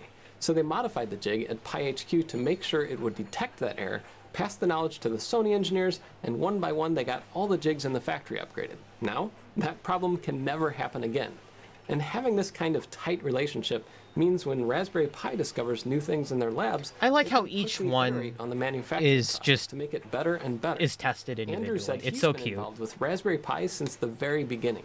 I was involved with the Raspberry Pi, the initial And Arduino. introduction. God, I hate Back how much in 2012. Their values and behavior seem to You match made what me they read the are, so Pokemon name and not the Arduino microcontroller you know name. what, the rest is history now. How many pies did they predict that you would be manufacturing? They both sound the same. So we thought we were going to be in the tens of thousands. This quickly increased. So I think by 2013, we'd actually manufactured our millionth Pi. And where we are today, this year we're aiming to hit our 50 millionth Pi. 2013. I just want to say I hate the fact that the case is one of the lamer cases that I've bought for a Raspberry Pi, and I think I bought this one for my first one, and I've never seen this one. We'd actually manufactured our millionth Pi. And where we are today, this year we're aiming Pi. to hit our 50 millionth Pi. One line that looks like it's changed a lot from the older videos I've seen is the packing line. It's 100% automated and full of clever engineering tricks. I'm privileged to be one of the members who actually developed that stage of the process, and who's effectively a year of our lives. So we've done some exploratory work in how people package in processes in the food and drink industry, and the pharmaceutical industry, and we've developed it into our process here. How we've done that is we've minimized how we deliver the boxes in, so they all become in flat packed. We actually erect the boxes here, and they're automatically glued into a punch machine. Once that punch machine goes into an indexing conveyor, the actual boards, the manuals, and the individual reading cards are placed into them. Okay. Then we automatically place the pies on top. Then they will go through a final stage, which is a mechanical means of closing it and gluing the box. And I wanted to spend a little more time on this part of the line because it was fascinating. So many different noises. I want to and see how it movements, I closes. could probably spend half an hour mesmerized by any one part. But this little robot, it picks up a tested Pi off the line and holds it over this little scanner. The scanner checks it out, and if everything's good, into the box it goes. What does it scan Then, for? as the pies come out of the machine, this little piston does what it does. It used to help align the side flaps, then it kept things tucked in the box. I love this piston because it's a reminder of how this line evolves over time, and because it still tries its best no matter what. Vestigial Then there's another quality assurance test. manufacturing It takes item. a picture of each box before it gets sealed up for good. You can see that each time you see the flash. Then, this fun machine shuffles the pies over to the final line, where some of the cleverest engineering results in a nicely closed box. The metal flap in the middle holds the side flaps down, while a metal bar slowly presses the lid down. The blue box squirts a couple blobs of glue on the outside, then one more metal flap bends down the lid, completing the packaging process. At that stage, then we'll actually weigh the box to make sure all the individual components are fitted. Then they will be selected at the end of the process to be packaged into the box. So you get 150 into a final box then for shipment. That last little check measures the box's weight to the gram. If anything is missing, it'll pop the package out. But I love this little 3D printed flapper that swats the pie along on its way if no other pie comes along to push it off the scale in time. There we go. Then we automatically pack them, place them into the box, and get them shipped. Why out do I to think the these are cute? At the Can end someone of my help? day at the factory, I think they're waited for one adorable. more box to roll off the line.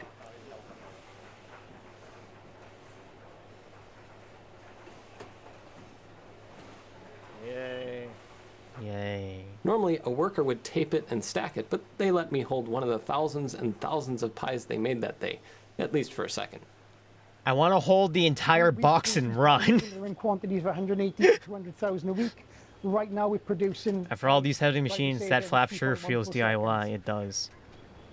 And that's just the Pi 4. Good the meme. factory was making Pi 3B+, Pi 0, and even some CM4 and Excellent CM4S meme. while I was there. Have you ever thought about building an automated test jig for a CM4? It's hard, but Sony has one. And just like with the Pi 4, the CM4's test jig has another Raspberry Pi hiding inside. There's also the CM4S, which is a child of the shortage. I can't imagine the pain some engineers had to go through building the automated test jigs that can survive thousands of insertions of basically what amounts to a stick of RAM. So when we initially started a conversation the with the guy 4S. from Raspberry Pi, he was very quick to understand that we shared the same values and behaviours, all about inspiring the next generation. And where we are today, we continue to inspire each other to drive. I bet I forward. could survive thousands of insertions. Yeah, yeah. I'd say the same thing. I'd say the same thing. I'll stand up. All right. Oh, hey, wow. I keep forgetting that it's a YouTube autoplay, so it's going to do this. Next one is sent, I believe, by Brandon. So thank Brandon for this video. Claire, thank you for the resub. 32 months. Nice. Nice, nice, nice. This next video, I think, is from Brandon, so thank Brandon for this one. Is about Southern barbecue. Southern American barbecue. And why it takes forever, quote-unquote, weeks to make. Up front, one night about 3 a.m., guy came through. He said, hey, man, what's going on? I said, nothing. How you doing? He said, do you have anything? I said, yeah. He said, what you got? I said, man, I got about, 400 or 500 pounds. And he said, well, I got to have some. I said, well, how much you want? He said, I want about an ounce. I said, an ounce? I said, you can't get nothing less than at least a pound. This is from Eater, and I love Eater. The scientist, or the scientist got I trust Eater for food. like, oh, man, forget it. I said, what'd you think I was trying to sell you? And he just drove off. Big old misunderstanding, I'm assuming. I'm Rodney Scott, pitmaster of Scott's Barbecue. A pound of in cocaine. Illinois, South Carolina. When I was younger, I was quite interested in what was going on with the barbecue. And I would always watch and look and watch and look. Then one day my dad told me, he was like, listen, I need you to cook this pig. And I was 11 years old at the time. So I had to actually keep my own wood in the barrel. I had to go, scoop it up with the shovel, and I had to put the heat under the pig. And my first pig at 11 years old came out just right. Ooh. In the beginning, it was a garage, and my dad decided he wanted to cook a hog one day, and a few of the customers were passing through and they tasted it. I was like, wow, this is really good. And the demand started to get more and more and more, so he added another hog and he added another. And we eventually had to convert the garage over into a pit where we're cooking maybe 5, 10 hogs a night. Nothing like a pig. Pork. Barbecue pig is what I come up on, and that's all I know. To me, barbecue is doing a whole hog. To me, I think of it. That's barbecue. When you say barbecue around here, we're talking about real pit cooked barbecue. When I say real pit cooked barbecue, I'm talking the actual wood. I'm so sure that we use just wood because we go out and cut it ourselves. Just wood.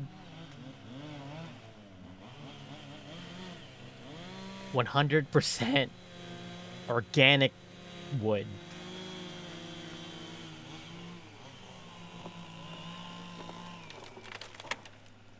What type of tree are those? My though? name is Jim Woods. You're in Stuckey, South Carolina. Over the weekend, we had a major storm that came through the area and knocked down my 70-year-old pecan tree. I got in touch with Rodney yesterday. They're down here today and they're cutting it up. And the only thing that Rodney will leave is probably the stump itself when he's finished up with it. Oh, actually, wait, pecan wood's good. Hopefully to the people. Yeah, pecan wood's good for barbecue. At Scott's Barbecue. There's no middleman, there's no delivery guy, it's just me, the chainsaw. We'd rather go get it ourselves so we know what we're working with. Farm to table wood. So every week we go out, get Economical. the truck started, get the chainsaws together, go get what we need to put the flavor in what we do. Kind of like a chef picking out his tomatoes in the garden. I pick my own trees fresh out of the woods. Yep. There ain't no other way.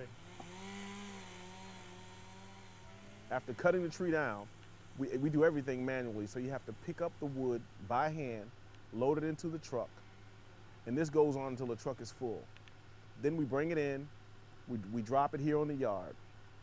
Next thing, we have to crank up the log splitter. Split all the pieces that we got. We got a little 14 and a half horse engine with the hydraulic cylinder connected to a hydraulic pump.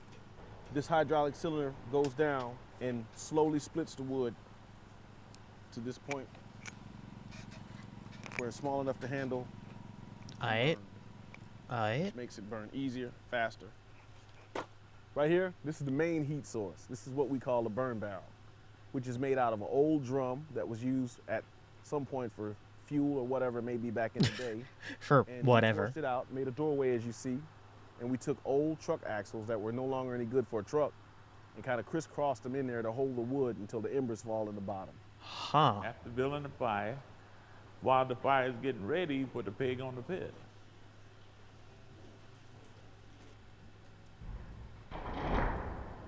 Slow-mo. And after you put the pig on, when the coal get ready, then you start putting the coal under the hole.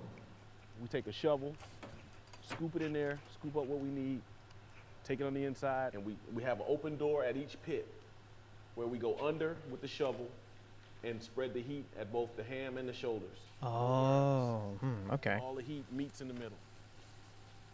You hear folks all over say they use the wood, but then they say they use wood chips, or they may use a few pieces of wood that they might smoke for a little bit.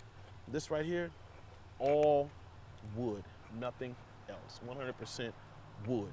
Oh my God, I think I wood. Cut, chop, cook. It's all right here in the wood. Wood.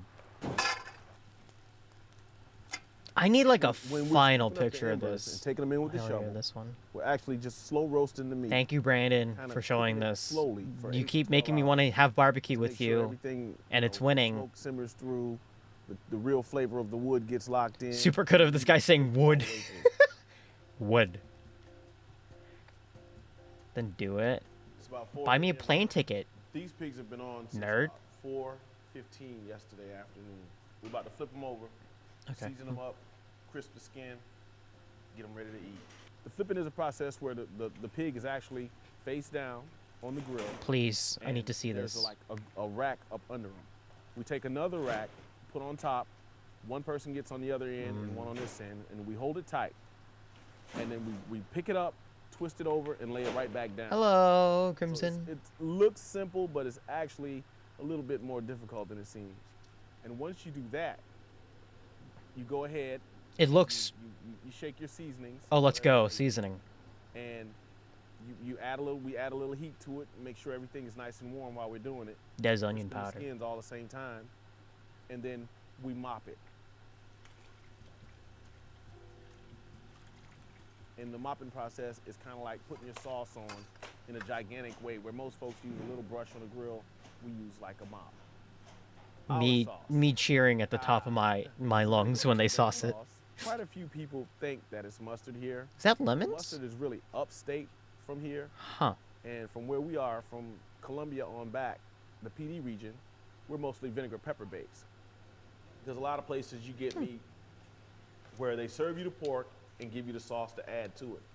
Here, we try to break it up. Ribs? Well, not just ribs. It's the whole pig. Over, you still have color, flavor, texture. Everything is already in. Oh, I'm dying. When I'm Look at carrying the that. flashlight and I'm putting that extra heat up under there, I'm actually crisping the skin. When we're doing the skins, we try to keep an eye on it. We're waiting on that perfect pucker. Give me the skin. I want to see the skin. Come on. Skin starting to get crisp right here. And then we're trying to get that to get an even tone of this all over the entire pig. Pork skin. Yo. The crunchiest part of this, and we'll sell it to customers by request. The rest of it, we'll take it and fry it up a little bit and bag it. Hey, The cracklins. big skins, which are like our homemade skins. Cracklins. Kind of like a processed pork skin that you would see like in bags, but better. Kind of icks me a bit. Yeah, I was gonna say. I was like, I feel like you should like not look for now. 9:30 a.m. Respect.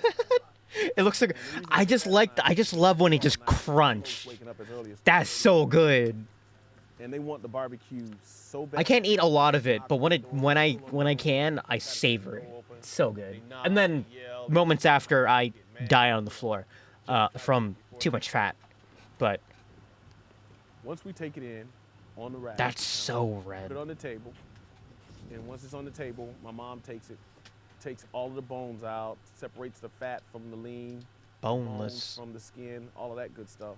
And once separated, she fixes up whether it's a pound or 2 pounds, 3 pounds, whatever the customer wants. I'm doing the whole I need a thing now. pound. I'm taking it apart and taking the bones out of it.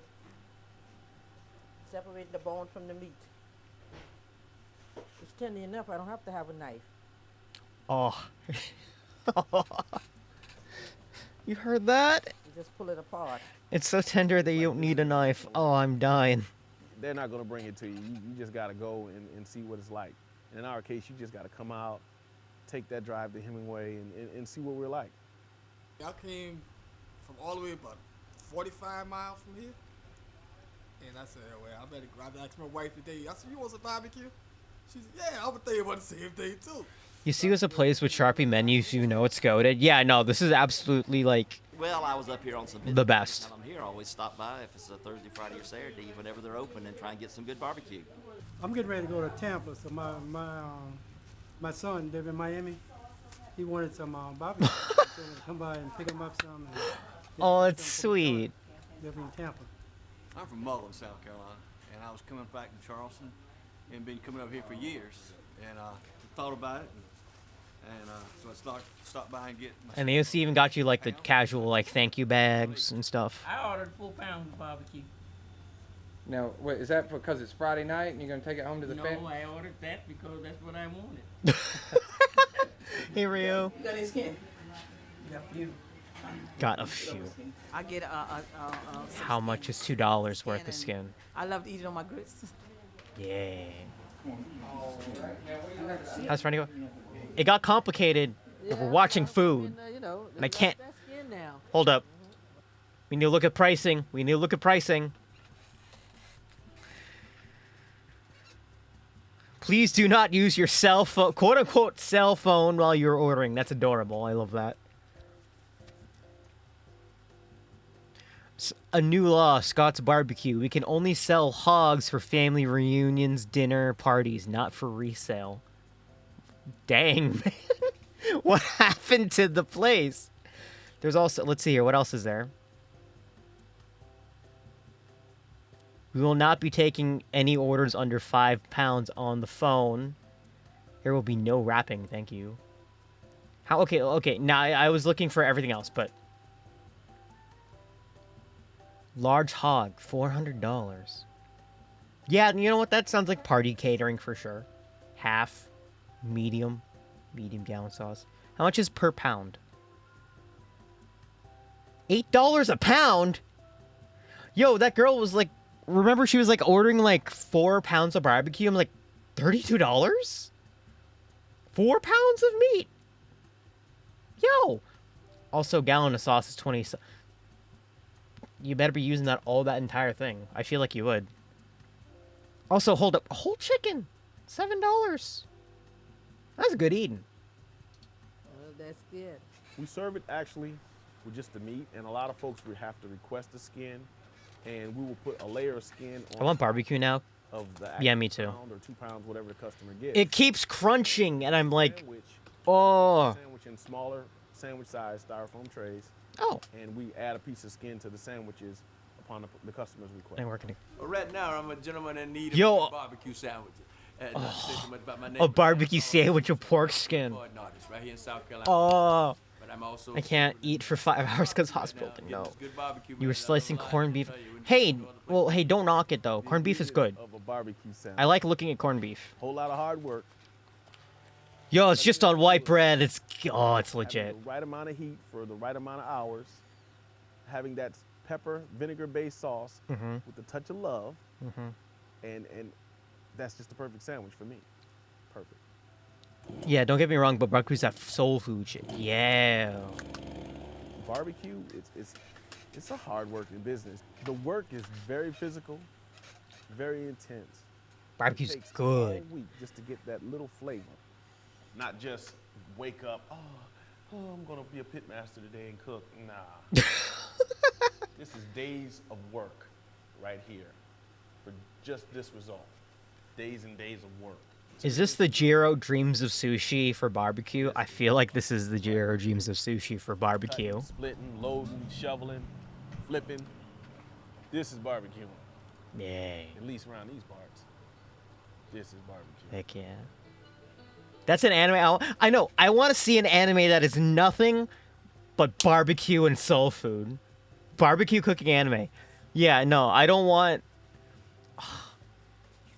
Because you know that every single anime just makes like you know how like the stupid like Monster Hunter style like meat on the bone giant thing. Also my barbecue Josie. Burnt ends. Yo. Burnt ends, man. You're killing me. Like there's a barbecue place that opened up near me, like a chain. That I could like order to, but it's like, no. Smoking that brisket, hell yeah. Sweet baby rays, absolutely. Hold on, I want to go on a tangent about barbecue because I want to show you guys like a video really quickly. Hold on. There was a video about British people trying barbecue for the first time, and it feels so it's so delightful. I just want to show it.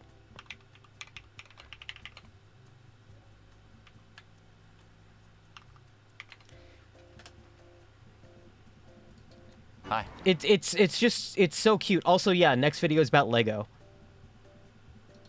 Like look how cute, like watch how cute this is. It's very endearing.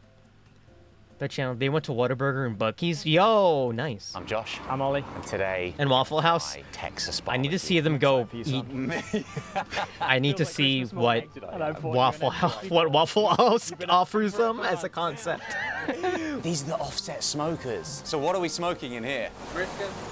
Oh. How long have these been on? Brisket. 12. Josh took up barbecue. It's like watching two Brits learn how Americans are fat in real time. I want to go Yeah. to Texas. I mean, look at him. He's literally taking selfies in front of the sign. He's so I feel that. I've never seen you this happy. I'm skipping. I'm literally skipping. That is ridiculous. Size of your head on.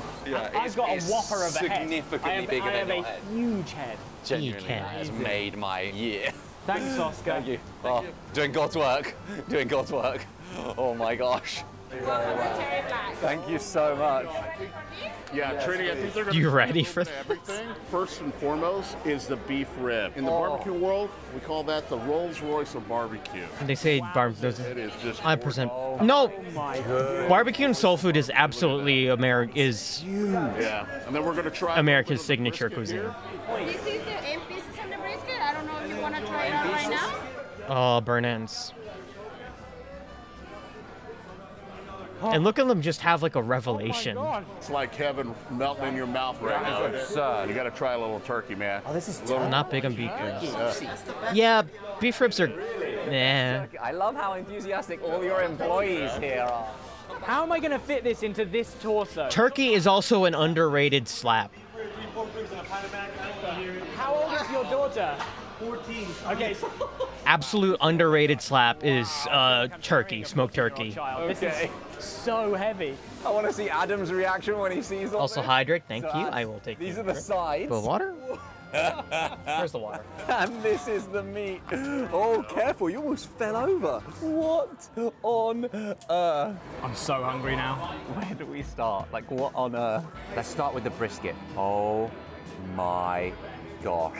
It's like almost about to rip. All that right You now. can see the bark around the edges. Yeah. It's soft, heavy. This is crazy. Look at that.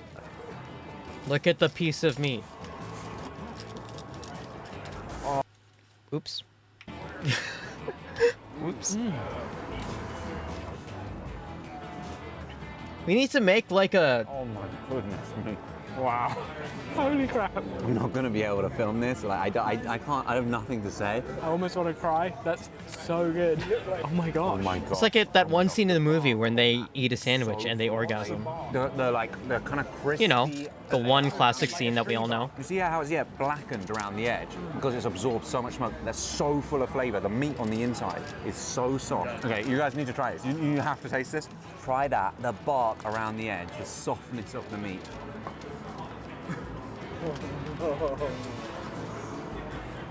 What? I also do understand. Yeah. So soft and It's like the scene where so much flavor. Harold and Kumar finally eat some White Castle. It retains all of the moisture, so it's That is so also juicy. true. Like it's so oozing with juice. Ducky, that's for you, my friend. Oh, that's a big bite. That is a big. Like, it's also that feeling you get, like, when you have a craving and then immediately satisfy the craving. The best part. And you just feel, like, so satisfied you could die. I'm genuinely lost for That's words. me.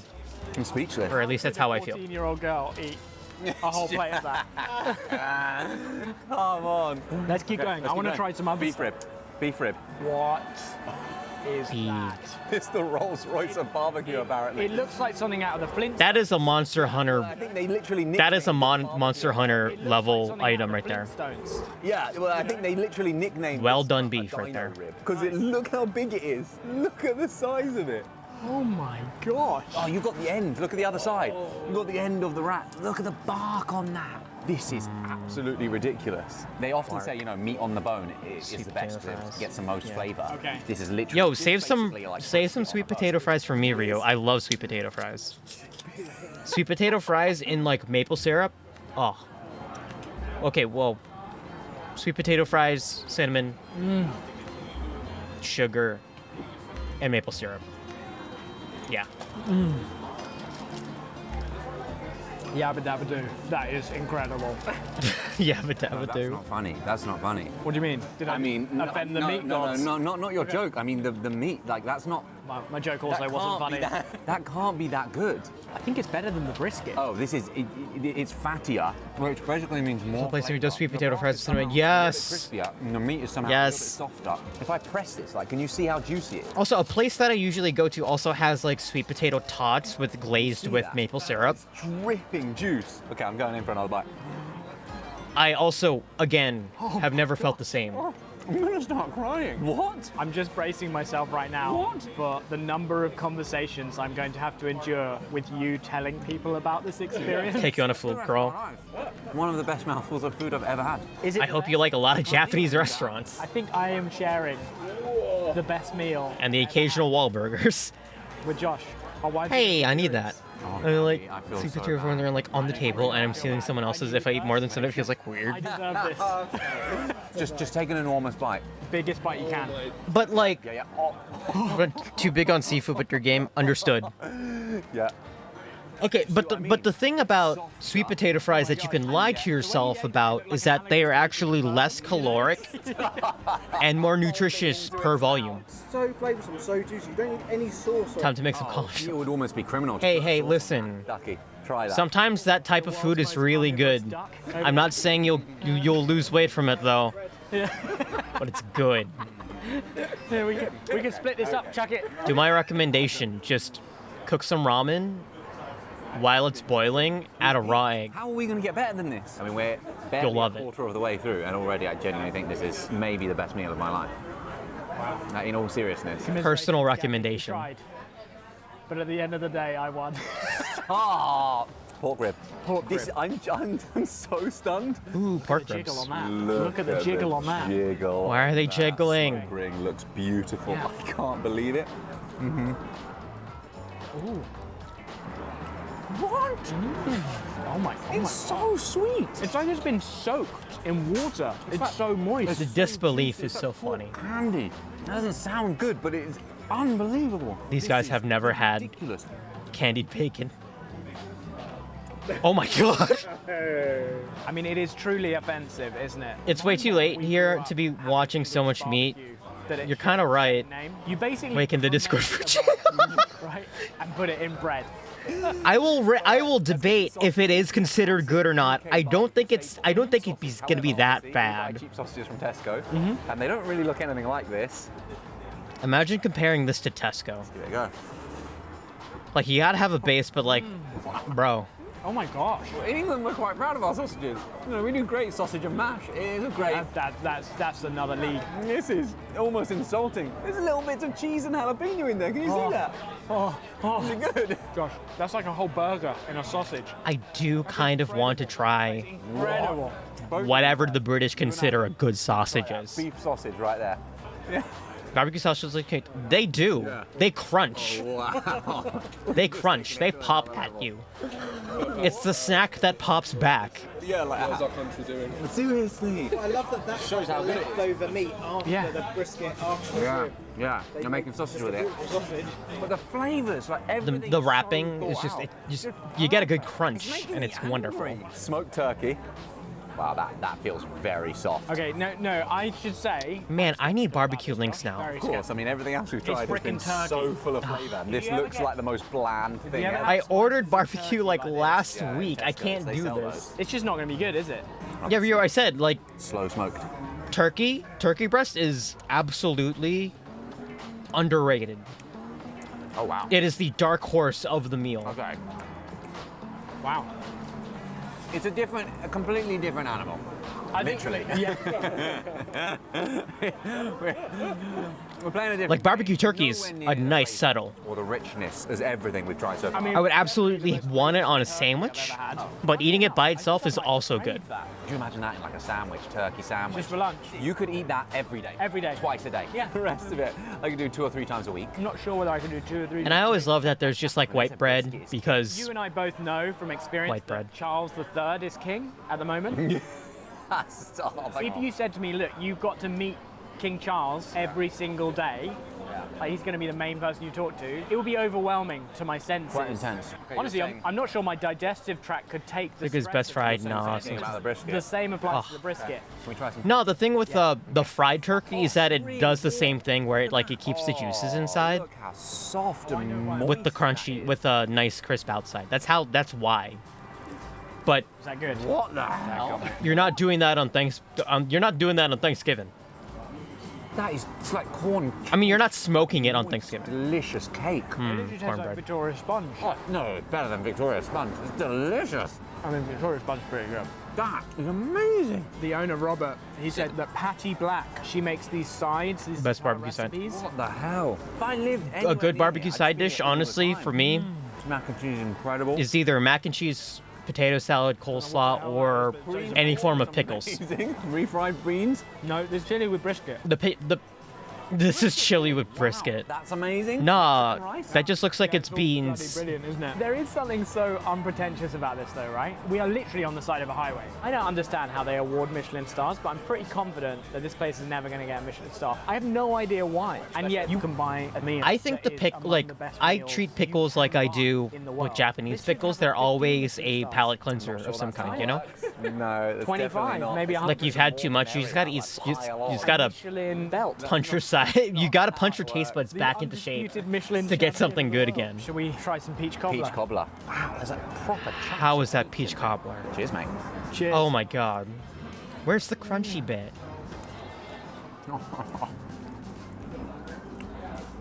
I like the crunchy bits. Wow. Holy crap. Oh my gosh. I thought a cobbler was someone who made shoes. Turns out they're very good at doing peach desserts Yeah, as exactly. Multi-talented. well. That's amazing. Yeah, I mean, of course it's amazing. Everything's been absolutely. I put what I made in the I want to see this. Hold up. Michelin man, if you're watching, come to Texas and give bloody Terry Black his 25 Michelin stars. Crimson, can I like roast you on stream right now or You're no? an idiot.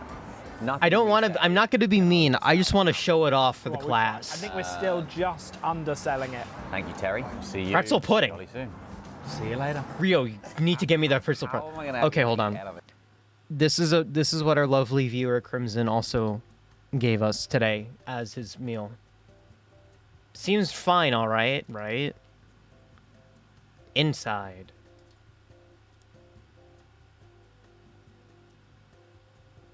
Now let us. Okay, how did you cook this? Did you put this in a microwave? It looks like you put it in a microwave. I can give reviews. I can do food critic reviews. Oh, you just posted the pretzel pudding. Is that peaches and microwave? Okay. Fair enough. I'm so sorry. What? It's apples? This is what Ryu's having for dessert, everybody. Pretzel pudding. Like, is it like bread pudding style? Or is it more like apple cobbler with pretzel bread or something? Because pretzel bread is I have a specific opinions on pretzel bread, you know? It's great by itself. It's kind of mid when it's on sandwiches. It's like bread pudding when using fresh pretzel bread. Okay, okay. The thing I have against pretzel bread is that I don't like it as a bun or with a sandwich. Because it's so dense that it's like... I remember eating like one of those Wendy's pretzel burgers or whatever with the pretzel bun. And my jaw getting sore, like super sore from eating it. Just because I had to get through the bread. And I'm like, this is not fun. Pretzels by themselves, soft pretzels, do not get me wrong. I love them very much. But by themselves, and like dipped with cheese or something. I just don't like the fact that I have to chew for like a millennia to get pretzel bread. Okay, sorry, back to Crimson's food. Personal recommendations. 1, salt and pepper. 2, mayonnaise. You said you're a college student. There's no excuse to not have some wild mayonnaise in the back of the fridge that you can use. 3, you probably have butter. So what I recommend is put it on a skillet, on a pan, add butter, put the tortilla there, let it toast up, and then you can do the cheese and meat. That's just my recommendation. I know that you said that you were like doing this in like a microwave, but like you can step it up. Oh, also, as a small tip to everybody as well, if you're microwaving, I'm not a college student, I just eat like one. You will learn. Actually, if that's the case, you're already on track. You're already on track to becoming a college student. You have the food skills. But also, as a side note, please learn how to cook for yourself as like a legitimate like thing, because you know you're gonna like it's either that and saving money, or going to the mess hall every day and getting the food that tastes good to you, which is definitely not good for you, and you will gain 15 pounds. I am not speaking from personal experience. Do not look at me like that. Yeah? Yeah. Okay, that was a good tangent. All right, let's hear next video. Oh, is this from Matt? This is from Matt KC. Is about decompiling Lego Island. Trust me, I make better food. It's just late. Fair. I do actually. Hold on.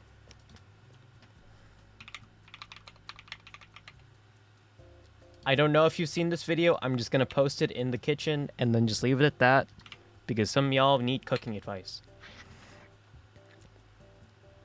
You're also eating corn on the cob. Oh man. Why does everything make me hungry? I ate. I had like Swedish meatballs, like straight up the IKEA ones. They're good. They're not as good as I remember, but they're good. Anyway, a video about decompiling Lego Island. Also, the video is partially a joke, but it also is, you know, if you want to be a little creative in the kitchen instead of microwaving something at like 11 at night. As the great philosopher Sonic the Wait, actually, hold on. Rio, you can cook corn in the air fryer. How long do you do it? Hedgehog once said, "Oh yeah, this is happening." I need to know. It always makes me laugh a little bit when someone calls me the Lego Island guy, or my personal favorite, the guy that's obsessed with Lego Island. I mean, yeah, I've put an ungodly amount of effort into that game, even technically flying to another country for it, but what? Of all of the videos on my channel, Lego I forgot about that one. Subject of only 3 of them.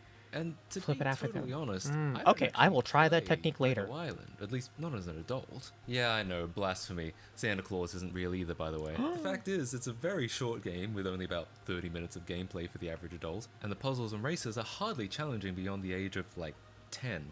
It is nostalgic, and you can tell the developers poured a lot of love and energy into it, but I don't think I've played it casually since... well, hell, probably not since my Let's Play from 2015, please. Thank you for the cooking tips. That's right. Rio. I'm putting my I will foot do that down. with my I'm ears of tired corn being tomorrow. known as the Lego Island guy. So I've decided to spend the next few years working on Lego Island. Okay, so why?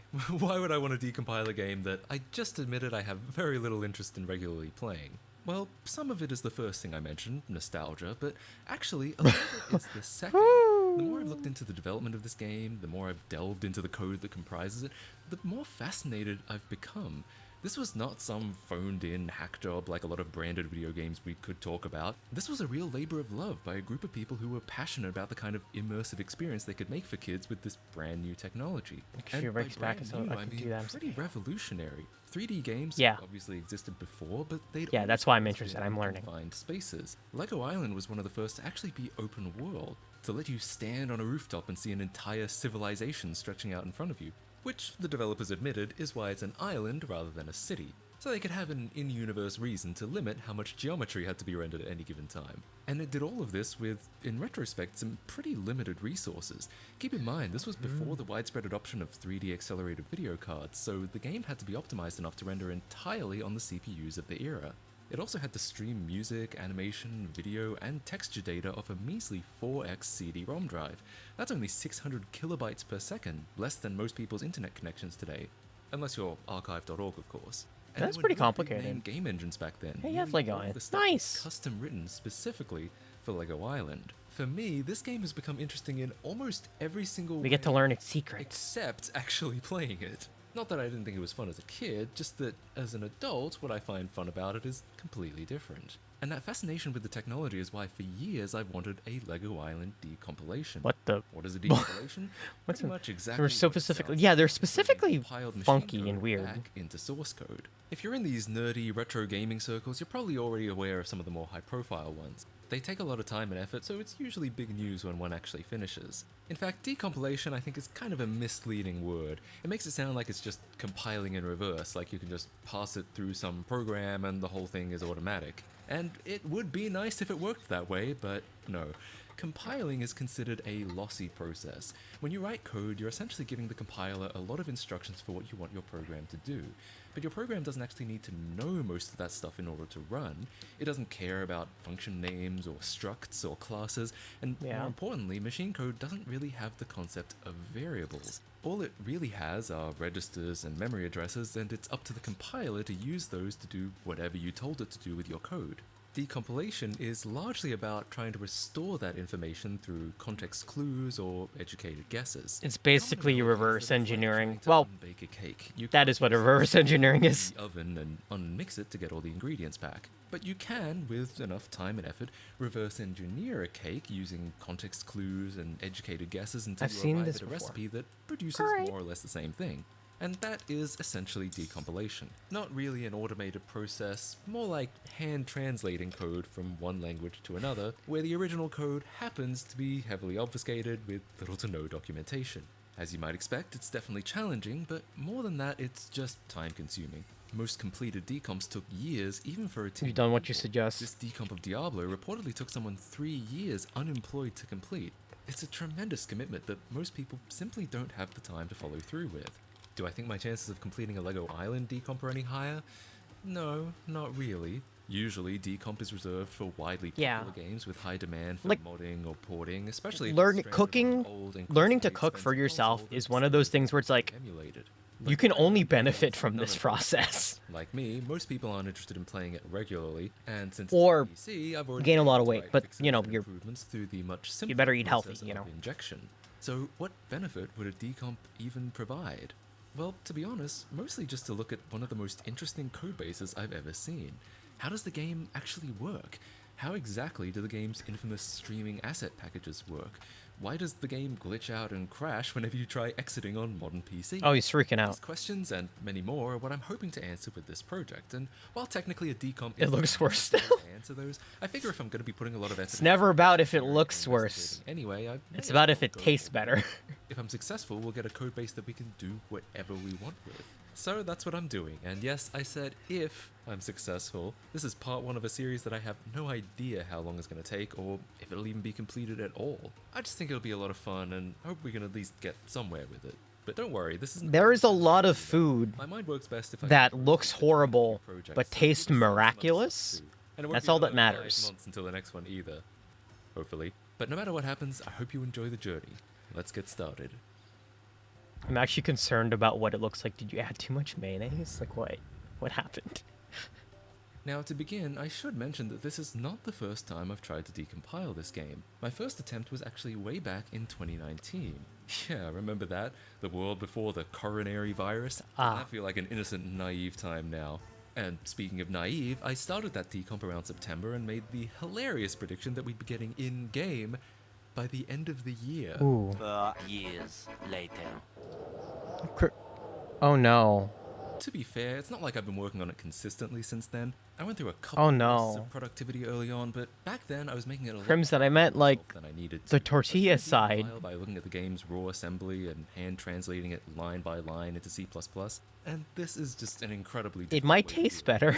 kind of why I gave up so early. I'm Naturally, sorry. Nobody really does it this way, at least not anymore. What they actually do is load it up in something like Ghidra, a free open source tool developed I'm by sorry if I just ruined your dinner. tax dollars at work. Ghidra will analyze a function in Oh. assembly and make a best effort attempt to decompile it into C. However, what you'll get at first is probably something that only vaguely resembles any C you've ever seen before. Indeed, the first time I saw this years So ago, I funky. was confused and wondered what the point was. Tickle Manager That much is more a line readable in there. than x86 assembly? But what I didn't realize was that this is where you. Oh, it tastes great. Ghidra figures out what You're it can welcome. on its own, but I by win. giving it more information, I did it. the better of a job it can do. By I specifying know how to names, cook. enums, function names, and variable names, you can turn I know how to something cook. like this into something that almost looks like it was written by a human being. I'll take credit. Code still may not be recompilable out of the gate. Ghidra calls it pseudocode and gives no guarantee that it can be used like regular code. This, at least, is much more readable than x86 assembly, and you can work with it and smooth it out until it is recompilable. Congratulations, you just generated Reverse. source code from a compiled executable. This is why I say decompilation is a bit of a misnomer. You're not getting back the exact same code that went in. In fact, if you did recompile this code, even though it does all of the same things, it probably wouldn't result in the same machine code that you decompiled from, at least not without a lot more trial and error. Several factors, from compiler and linker flags to the exact order and placement of things in the code, will influence how the compiler emits machine code, despite very minimally affecting overall functionality, if at all. And that's assuming you're using the exact same compiler and version of that compiler that the original developers did too. Basically, there are a lot of factors to getting perfectly matching assembly, and it's up to you how much you want to figure all those things out to get a perfect byte matching decomp. But how A little too much exactly do you pepper. get information But to hey, Ghidra so it's you learned. things up? Well, And that means unfortunately, there isn't you really cannot mess it up again next time. this, as Therefore, unhelpful it's as gonna it be is to perfect. say, you just have to do what you can to figure it Yeah. out.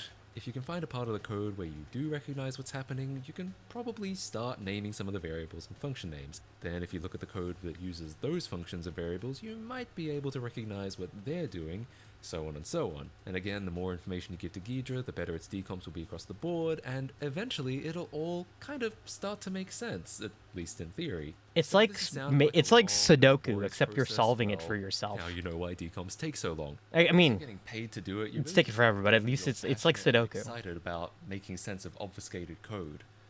Still don't know why I don't have a girlfriend. But the good news is, I'm really describing the worst case scenario here. Games don't run in a vacuum. At some point, they'll have to make a call to the underlying operating system or hardware. Unless you're really unlucky, a lot of the stuff will have been documented somewhere before. For game consoles, you may have to rely on legally dubious leaked development manuals. But in the case of desktop operating systems, their functions are usually pretty well documented. A Windows executable will, in fact, usually contain information in its import table about precisely what system calls from which DLLs it needs to run. Oh, neat. I didn't know Will this. appear in Ghidra's pseudocode automatically. Ooh, For example, if you okay. see some code calling Windows's create window function, you know that that code, well, creates a window. Stuff like this will at least give you a starting point, albeit a fairly small one. But depending on the game and how lucky you are, you may be able to get a lot more information. If you're extremely lucky, you'll be able to snag some debug symbols. Remember how I said a lot of information doesn't get included in compiled builds because it's not necessary for the program to run? That is true, unless you're a developer trying to find problems in the code. Then you pretty explicitly do want a way to relate the compiled build back to the original source code, and debug symbols are exactly that.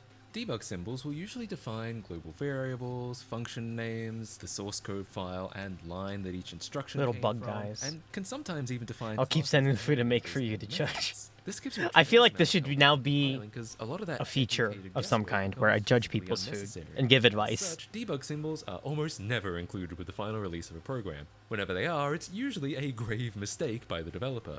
That being said, a surprising number of PlayStation 2 games have Because just judging is content. to the point where there's even Helping an online index listing them all. means you fix the Symbols problem. can also be found on pre-release versions of games, like betas or review copies sent out for testing. Obviously, these are not intended for public use, and the legality of obtaining them is also dubious, but they don't call it hacking for no reason. Yeah. How does that relate to LEGO Island? It doesn't. Despite all attempts to track some down, Mindscape did a good job of not letting any leak. But we do have some luck due to the way that LEGO Island was deployed. The game was split into two separate executables, isle.exe, which is the front end, and lego1.dll, which contains the vast majority of the code. An executable's import table is not just limited to calls from the OS, calls to any DLL will usually be listed here, and LEGO 1 is no exception. That means a decent amount of functions are already fully documented. Not just their names, but also their return values, calling conventions, and the parameters they take. Again, this gives us a starting point we can extrapolate. An old ramen While back in picture, okay. 2019, I focused all my attention on the much more important LEGO 1 DLL. I decided for this attempt I'd start with the much simpler isle.exe. While it isn't quite as exciting, it would still be great to know how exactly to drive the game if we wanted to make a front end of our own. So using the process I outlined before, I went ahead and decompiled all of isle.exe. Not perfectly yet, some functions are matching, some of them aren't, and while my goal is to make it as accurate as possible, within reason, it will almost certainly never be completely accurate because Mindscape used an old memory allocator library called SmartHeap, which is so old its logo looks like this, and yet still sells for $5,000 a year. So yeah, considering the cost and the fact we'd have to track down some specific obsolete version from 1997, I think it's fine if we just leave it. It's just a memory allocator, and while it apparently takes up about half the entire size of isle.exe, the default allocators are basically the same thing. SmartHeap might have been a little more efficient for older computers, but on newer ones we probably won't notice any difference at all. But anyway, without further ado, I present to you a technical analysis of isle.exe. Now, I made a decision not to bore you with every technical detail. It's probably not super I have interesting audio in the to hear background and I'll use Team isle.exe Transfix. Yeah, I mostly Transfix because I like watching reverse engineering videos. Gonna skip over.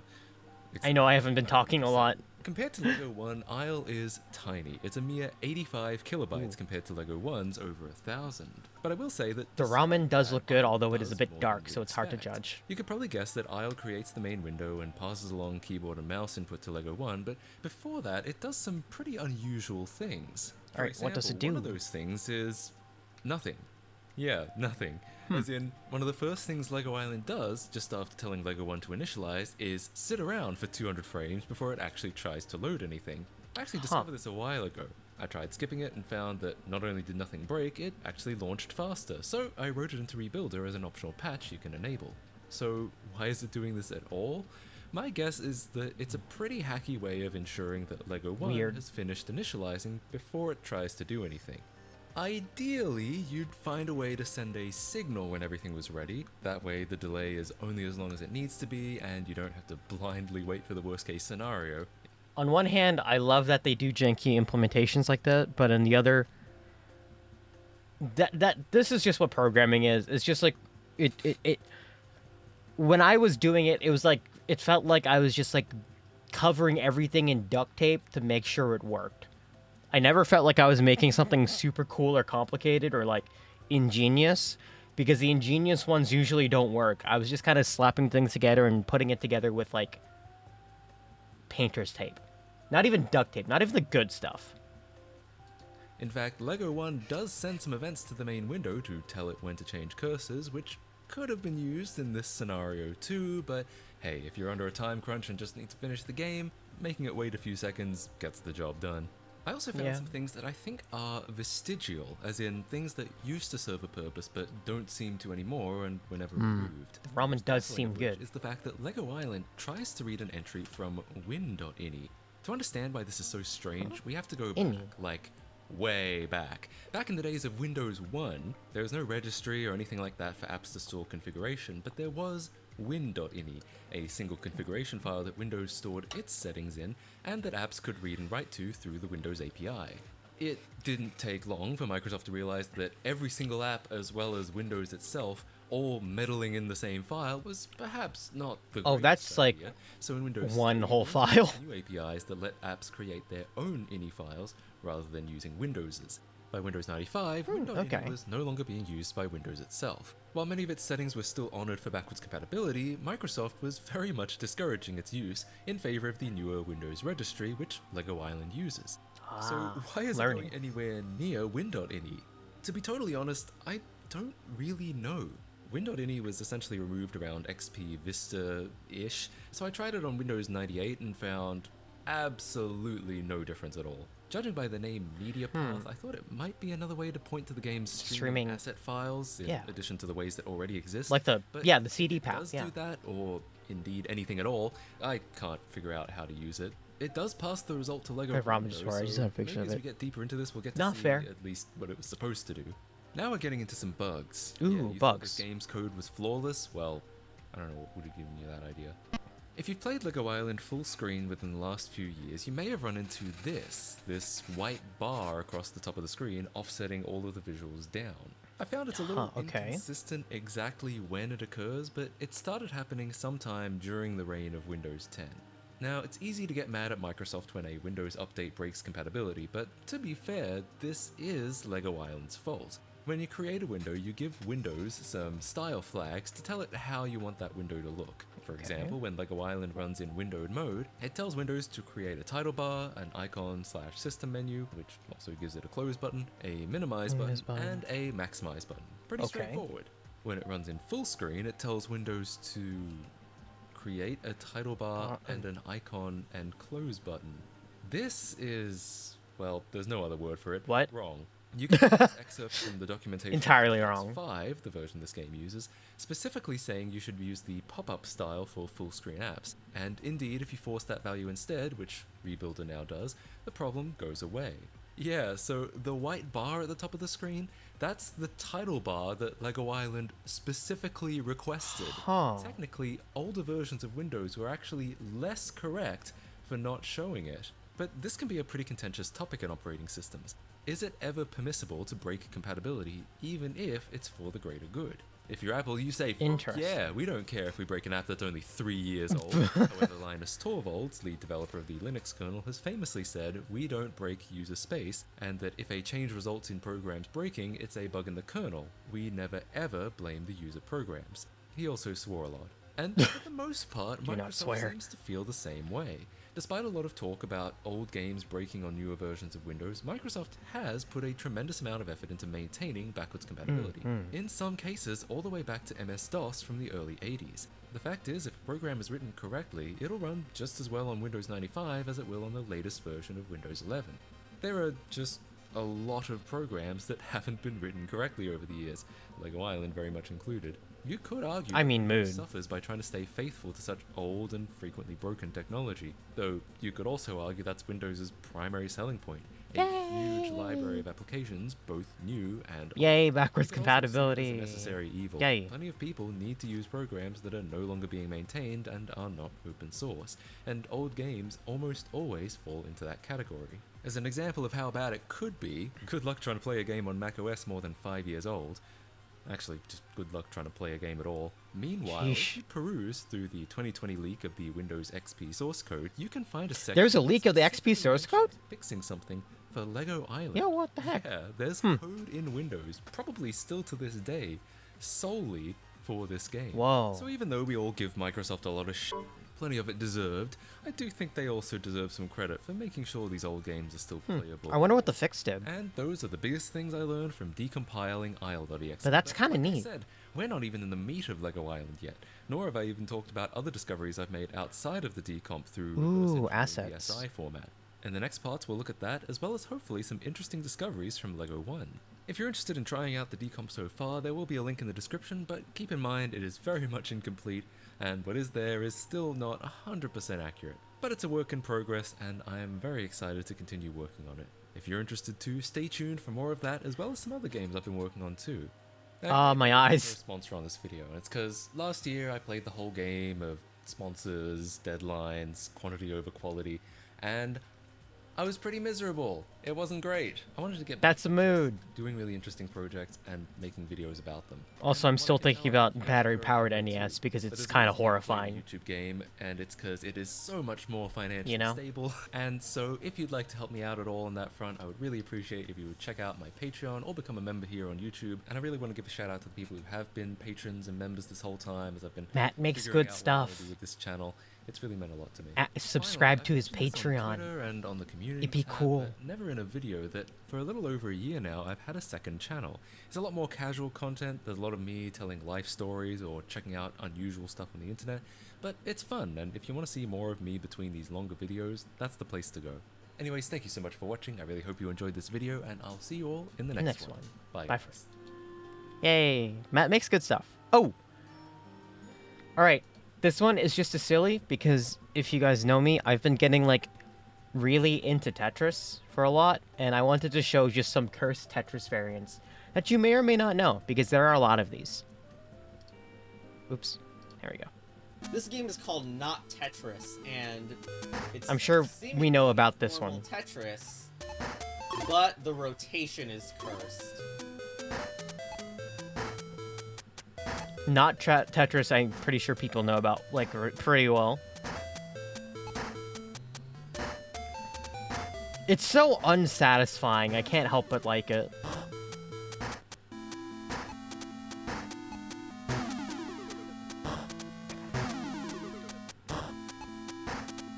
I just like how it just chops up pieces and it just kind of falls at the bottom. It's like watching gravel or something. Speaking of watching, I can't watch. Their stream while you're playing Tetris. True! I've been getting really good. Although, I'm on, like, that really painful grind. It's fun, arguably. I do want to try all these at some point. Not Tetris in particular is silly. Top body Tetris, where all the pieces are like Jello. Oh. Oh no. It's sticky Tetris. Oh, it's weird. It's like I'm watching the Teletubbies. Or something. Or the Wiggles.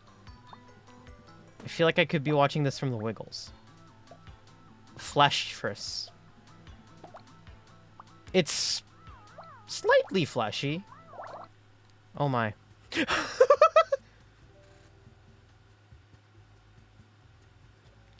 Horrifying. It's cursed. How do I win?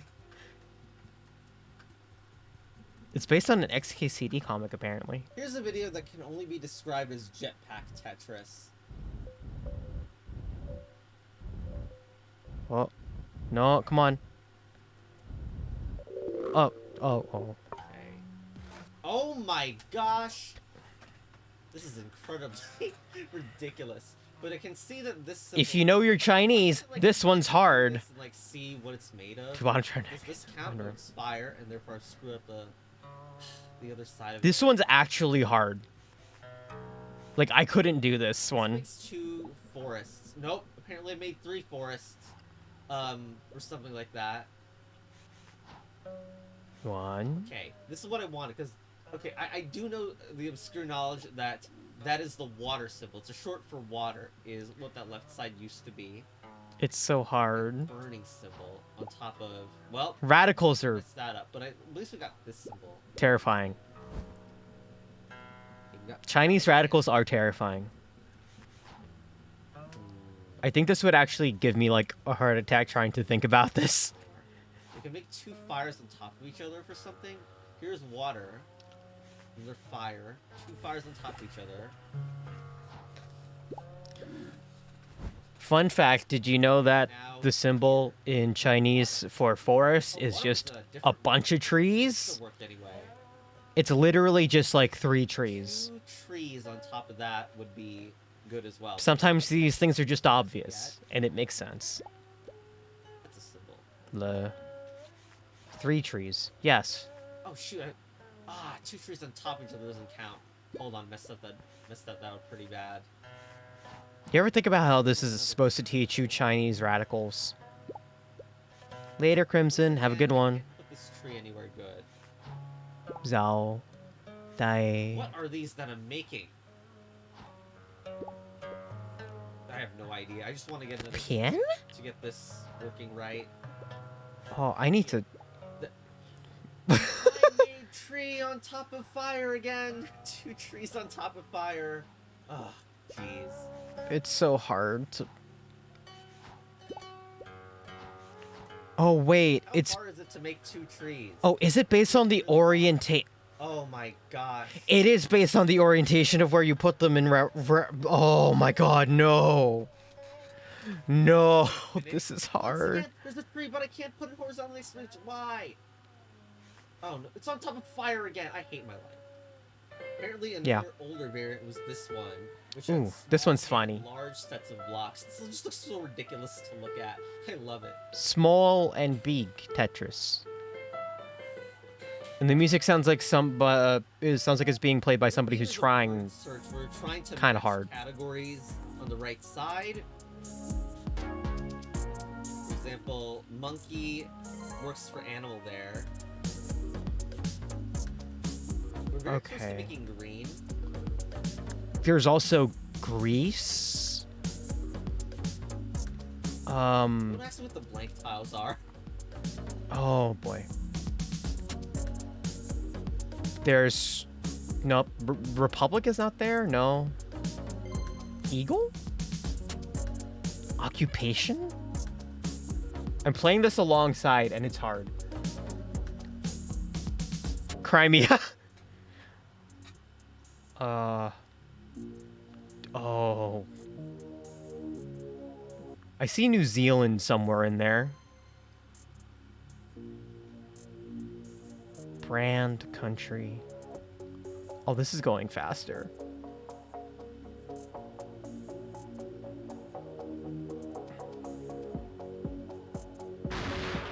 Ooh, okay. Can't forget about Centris, which is a yeah, there it is. you need to get one end of I kind of hate this, yeah. from the left edge. The word one is hard. Tetris, though. It's like watching Puyo.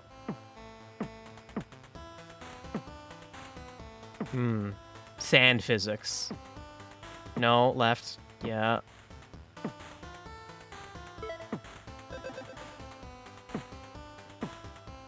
It's like magnetic sand, yeah. It's like that magic sand that kinetic sand everybody got when they were kids because they thought they were cool, and I'm not projecting at all.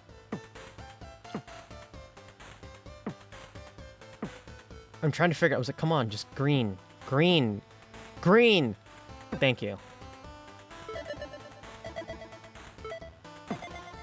Yo, combo. The moral of the story Okay. here is Tetris Battle Advance. That one looks scary actually. Ooh, okay. This one's probably gonna be the last video today since I think we're on. Okay, second to last because I also want to show you this video from Stanford because I'm obsessed with it. There's 2 more videos. So this one is from Divya, and it's about Spotify.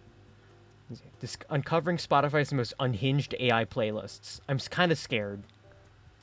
Like I've known about some of them, like the obvious, discovery playlists, and then maybe some stuff that's like a very common genre. But anything else, I don't remember. So let's see what we got. Did you know that Spotify had over 1,000 AI-generated personalized playlists, and some of them are pretty weird. Mathcore. I just listen to the weirdest ones. Angry If you Tuna. just typed in "pick just for you" or "just for you" mix, it'll show you all of Spotify's personalized AI-generated playlists, and Anti-anxiety mix. Egg Punk? You saw Egg Punk in there? I calculated that there was basically 1,000. What's Egg Punk? And I went through all of them, and I discovered. I would listen to it, but I feel like this would not be Kind of expect like happy mix, sad mix, 180 BPM mix, study True. mix, shower Okay. mix. In fact, Spotify has a mix for every single. Obscure satirical themes accompanied by drawn MS Paint like Shower's happy, sad, or the shower is very lit. Like Egg- hey, I just had the most lit shower. I guess I'm gonna listen to Egg Punk later today. don't forget to cook rice. So Or- I test this. Normally showers make you feel better. So Or just more math rock. I love math I rock. get angry. Now I assume this is meant to be. Is it related to egg likes, having maybe? a shower, but Oh no, not the ancient genre of egg like.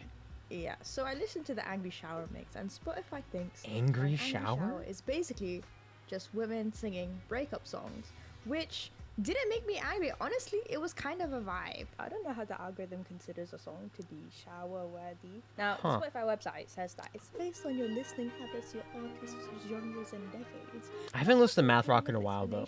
I might need to more. You are someone who is an expert. Hi. Also, I just couldn't be bothered to Google. Nice.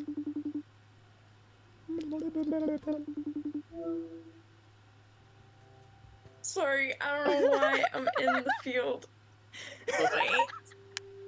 Basically, I did a dissertation on the recommender algorithm in Spotify. I don't work for Spotify, but I do work in a similar field where we use genre recommenders. Okay, so my first question is, how does Spotify know what I want to listen to in the shower? You could answer this in different ways, but the first thing to know is when a song gets put into Spotify, so when they receive a track from an artist or whoever. Let me from the you expert. have to Yeah, she wrote a paper. data for your track, the basics Oh. track name, artist, featuring artists, but you will also have mood types or like genre, stuff like that. Intuitively, stuff like The Shower would be songs that you like belt out to, right? So they might have Okay. power ballads in there. They might put filtering systems in like that. Another way is Oh, huh, a okay. thing called natural language processing, where you can see what people say about songs, like the semantics of that could be Hmm. put into the NLP. filtering system, which then in turn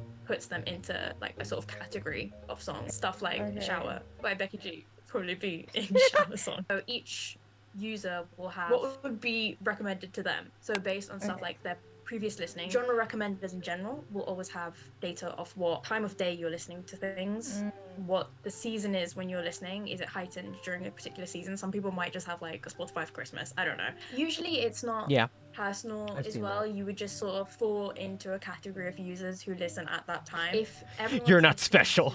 like lovely day, You're just in a something that's, category. like, at 8 a.m., they can assume that that's going to be a wake up playlist, something like that. This type of data is called like implicit feedback. So it's to do with how a user interacts with it. That will be the duration you listen to when you're listening to it, as opposed to like explicit feedback. That's like stuff like on Netflix, you can thumbs up a movie, right? Stuff like that. So they will use that. And- Yeah, if that answers your question, I can't remember what the Yeah. question. No, that answered the Well, question. I have pretty a good. lot of a short attention span. I was just like, yeah, that's it. Still the category of playlist that you kind of expect, but when there's 1,000 playlists, it gets very specific. And then we have playlists for very niche situations, like Ooh. strut mix, morning strut mix, treadmill strut mix, battle strut mix. Now, Battle whether it's strut. like when you're about to go into battle strutting, or if you're having a strut battle. Yo, there's mix, Spider-Verse songs in there. life sauce. And I don't know about you, but yeah, these are the artists that I would choose if I was going to go strutting into my From Let's Arcane. start these new Okay. situations. Start off with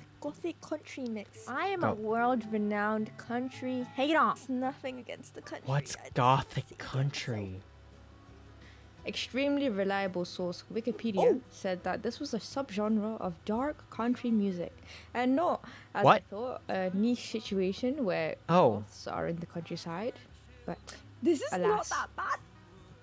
Maybe I'm a gothic country music fan, you know? We're going into micro genres now. And I love micro genres. Maybe I don't like country Just because there's just some weird stuff in there. But that's okay. Let's try something new. Hey, you join me on Ready 5, and this is relaxing rainforest forest mix. In case you weren't sure, we're in the forest. It was literal bird sounds, so I'd Okay. say, yeah, it lives up to the title.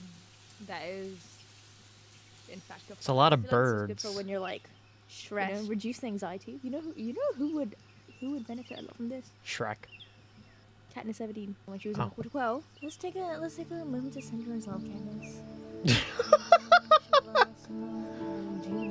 We've got the Ibiza. Oh, one of her My top person music is like dying. Mostly just like R&B and pop slash K-pop. So Is let's Ibita a name Ibiza or type? slash, So I was learning a lot about myself here. Like, maybe my enraged hatred for Love Island core music was misplaced. But then I was like, wait, how do they decide what songs go into these playlists? Because some of the song choices were just unfortunate. I saw one of the playlists and it was called Baby Maybe it's the Shower, place and all the the first priests go thing they to. put Oh, was okay. Baby by Justin Bieber. Oh, I was like, okay. Probably put in I mean, songs that are okay. related, so that would probably be from the metadata. Baby's in the title, right? Yeah, Baby I'm yours. The one that I was listening to was the Baby Shower one, and they put Small Bump by Ed Sheeran. Okay. And Sm- from the title you think That- Small Bump, it's a baby, but Yeah. the song is Hmm. about like a miscarriage. I don't know if that's the type of the vibes that we're wanting for the Baby Shower. How do they like?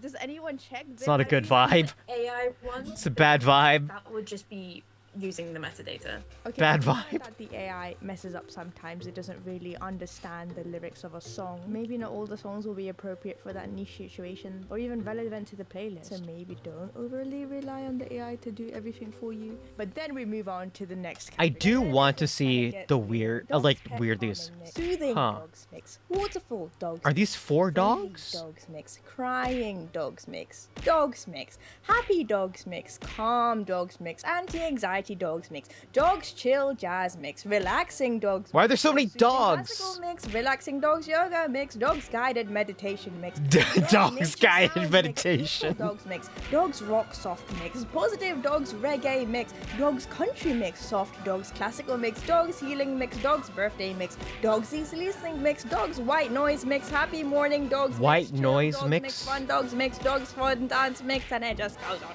forever. Is there a market for dogs on Spotify? Like at the end of the year, do they get Is it because people say dog a lot? subscribe? So there's like crying dogs mix, and then we got Crying dogs. Tired. I mean, I assume part of it is because like I listen to this track. It's like saying In terms of the animal side, Why dogs? that's probably is what a chop. Okay, so we still have to test the dog's classical mix. Now I don't have a dog, but I do have a brother. Can you test something for me? That's messed up, yo. We start off with the anti-anxiety dogs mix to see how it affects his mood. Anti-anxiety. I feel cinematic, like I'm in the ocean, That's nice. the wind brushing past my hair. Yo, this sounds nice, actually. It's like a, I don't know. The happy dogs mix wasn't doing much now. Whether this is because the dog is super depressed and is thus incapable of feeling happiness, or because the playlist was just trash, I guess we'll never know. Friendly dogs mix. Stop biting. What? I think you listen to this after you got your heart broken. Now the No, it's friendly just- dogs it's mix like, just it sounds had like cricket cat. noise, but Music for cats. To gaslight your dog into like. How do they decide what songs are suitable for what playlist? What? I think they measure the level of voice. It goes from no voice at all to like a lot of voice. So there's like full instrumental, and that's how they class things that are instrumental or like EDM stuff like that. If they account stuff like, is the song really major or is it really minor? Stuff like that. If I was a dog, I'd probably start barking. Ooh. Yeah. If Oh, I it's was a from dog. Steven Universe. I think Okay. it was starting to catch on, so we had to end the experiment. Now for the mixes with the weird names, like we Pirate had mix, pirate mix. I need to listen to the this Pirates because mix. this is an amalgamation of Why different is random Billie stuff, like Eilish Billie on Eilish, this? biggest pirate I know. No. Keys, Under the Sea, and then some K-drama OST. Maybe pirates are multifaceted beings who like K-drama. Where's the actual pirate music? Shoegaze mix. We had Angry Birds. That's a mix. genre. Firstly, they kept putting Beat a Doopy in like every single. At least shoegaze is a genre. Here, loser, have some sad music to ease you in, and then random dialogue from the Angry Birds movie. I don't know if you've seen the Angry Birds movie. Maybe What? you can tell me the XY correlation because I have no idea. Weird Weirdcore mix. weird- Basically just TikTok mix, really. What is weirdcore? It is an online art and aesthetic movement, and everything associated with imparts a sense of nostalgia, disorientation, and alienation. I feel like the weirdcore I don't wanna music just listen kinda to makes that. me want to go like this. And then it just descended into trauma. We've got mathcore mix. Hopefully I don't get flashbacks to when I used to cry for hours on end because Mathcore? to do long division and I was Mathcore good. old.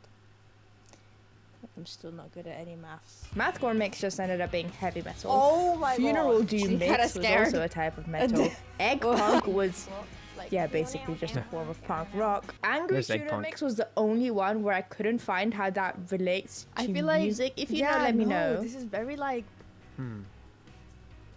I have no idea what I thought Angry Tuna Mix would be. It wasn't this, but I kind of like it. What does everyone else get when they type in Angry Tuna Mix? Because my one's very like band, rock, pop. And then we I got want to find out about my Angry Turns out Tuna the mix. vampires listen to Ed Sheeran. and Katy Perry. Hey, who am I to judge what they do in their Grimes. infinite spare time? So it turns out that a lot of these like very unhinged ones ended up just kind of being very niche but very specific genres.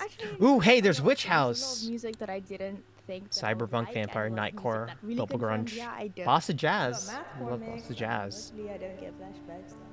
Boss of Jazz is pretty good. What is core mathematics? No.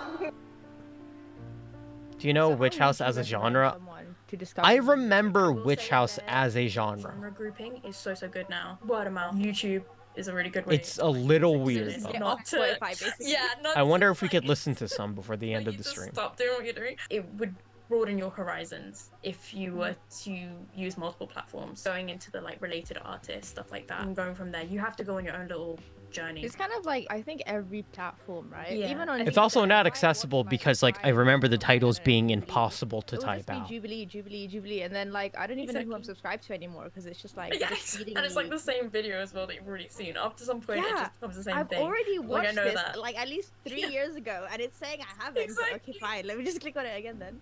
I click on it to guess again which zodiac sign the person is. You're like, I wonder which one. Yeah, and then I get it right, and I'm like, oh yeah, I watched this 5 years ago. If you really want algorithm to do the work, you have to put in the data for it. Honestly, I wasn't satisfied. I think that Spotify could do better. I think we need a Spotify playlist for every single waking moment of your entire life. How about I'm stuck on the toilet mix? Alternative title is I have IBS. Let's wait a while. Janet Jackson. Help! The Beatles. I need a Yeah. doctor. Eminem. False Alarm. The Weeknd. And then you're satisfied by Hamilton. Oh, how about the most relatable one of them all? Why am I getting school nightmares when I left school over a decade ago? Songs including Oh. I didn't know what time it was. Now I'm late for school. Turns out I have an exam I didn't know to revise. Help me. Oh, wait. Just to share with me your best songs, your my favorite Spotify playlists. mixes, and what specific niche mix you'd make for yourself. Boop. Wait, More no. effort researching the perfect song. Now I need to find that one Spotify playlist. I really wish I had some sort of talent or ability to sing so that I could sing for you so that you can. Hold on, I'm gonna find a Spotify playlist. The only thing I have is predisposition for diabetes, so. Wait on with you. Because I just remembered one and I want to show it to everybody because it is very important just to look at.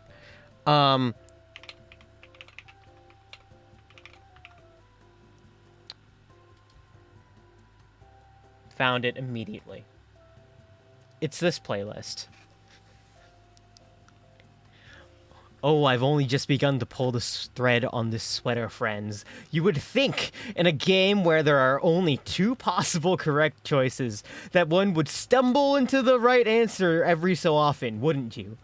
The fact the probability of never guessing right in the full game is a statistical wonder, and yet here we are. Introduced at the top of the game as a champion, what do you think that means? Icarus, flying too close to the sun, but it seems Daedalus, our little master crafter over here, had some wax wings of his own, didn't he? Wanted to see his son fall from the sky. Oh, how close to the sun he flew. Well, I'm not having it. I solved your labyrinth puzzle, master. The Minotaurs escaped, and you're gonna get the horns, buddy. I cannot win. The classic. I'm gonna favorite this playlist because it's just so it's so specific to me. Anyway, okay, last video because I needed something for my brain. Please look at this dog.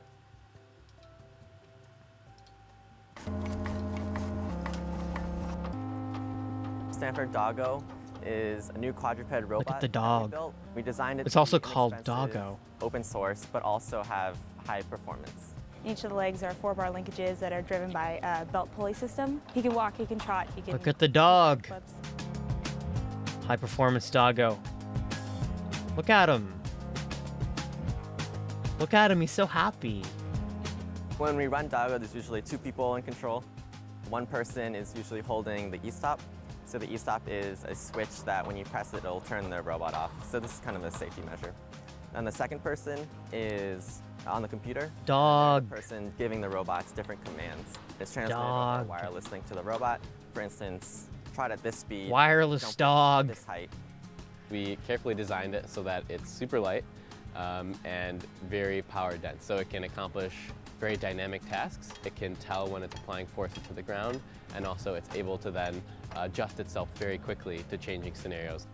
The compliant behavior of Stanford Doggo means that each leg is kind of acting as a virtual spring. And there's no springs Look in at the him. robot, Look at his so it's all leg. He's so done in cool. software. The motors of Boink, the robot boink, are boink. operating at 8,000 times a second, where they're recomputing the forces that the legs need to apply to make sure that they're able to overcome disturbances and track the trajectories. There's been a lot of trial and error. For instance, we never made a simulated model of this robot, so everything that we tried was in real life. It was part of the fun of the project, honestly. When we first put the full robot on the ground, it kind of looked like a toddler who really didn't know how to walk at all. But it was moving. That's It was a mood. moving, and we were really excited. Look at him go. Code for all the legs and for all the abilities that it has, we have online. So anyone who wanted to build Stanford Doggo could do so at a relatively small cost. We had seen these other quadruped robots used in research, but they weren't something that you could bring into your own lab and use for your own research. They were kind of isolated in the labs that they were developed in. We're basically having this fundamental system that then people can piece on to accomplish whatever task they're interested in. Maybe it's picking stuff by putting an arm on the robot or carrying a package. What's the next generation of this that would be more capable and more useful from what we've learned? I like the guy holding the e-stop. It looks like he's walking it, which just adds to it a lot. Anyway, I just wanted to show you the dog because I really think the dog was cool, and it could like do a flip, and I like dogs. Honestly, if you gave me a box with like 4 wheels on it, I would call that a dog. I have abstracted the concept of dog so much in my head that any quadruped with legs and a small head or no head is a dog. You call Shams a dog. Shams is technically a dog, you're right, from my definition. Also, this has also made me realize another thing in which that the name of this guy from Stanford only 4 years ago was Doggo. So we are eventually going to get project names and secret, code names for things named after memes. We will get, eventually, code name, like Bad Luck Brian, code name Disaster Kid, code name Peepo, or something. It's gonna be weird when we have, like, these super smart people saying just memes. But then again, that's the world we built, so, you know. Alright, let's get out of here. We've a little bit overstayed our welcome, but that was a lot of content to get through. Like the Minecraft computer with the Amogus processor? Exactly, that's what I'm saying. Like, we're gonna get the Amogus processor, and then the next generation is gonna be Big Chungus. Or, no, it's gonna be Chungus, and then it's gonna be Big Chungus, and you know how this is gonna go. You know? Anyway. Thank you guys for tuning in. I always very much appreciate it. Thank you guys for tuning in for Finding Out Friday. Everyone's kind of favorite. I personally think it's my favorite day of the week. Not because I don't necessarily have to make the content, but because I get to watch stuff and be funny with you guys. So, you know, it's all good. Let's see who we can send you guys over to, if anything. It might be pretty late, so I'm not sure. Oh, you know what? I know who. Let's send you guys over to Jenny. She is a lovely VTuber. Jenny VTuber. She's an OL VTuber. Very nice. She's playing the coin game right now. So if you guys want some easy serotonin, you know where to look.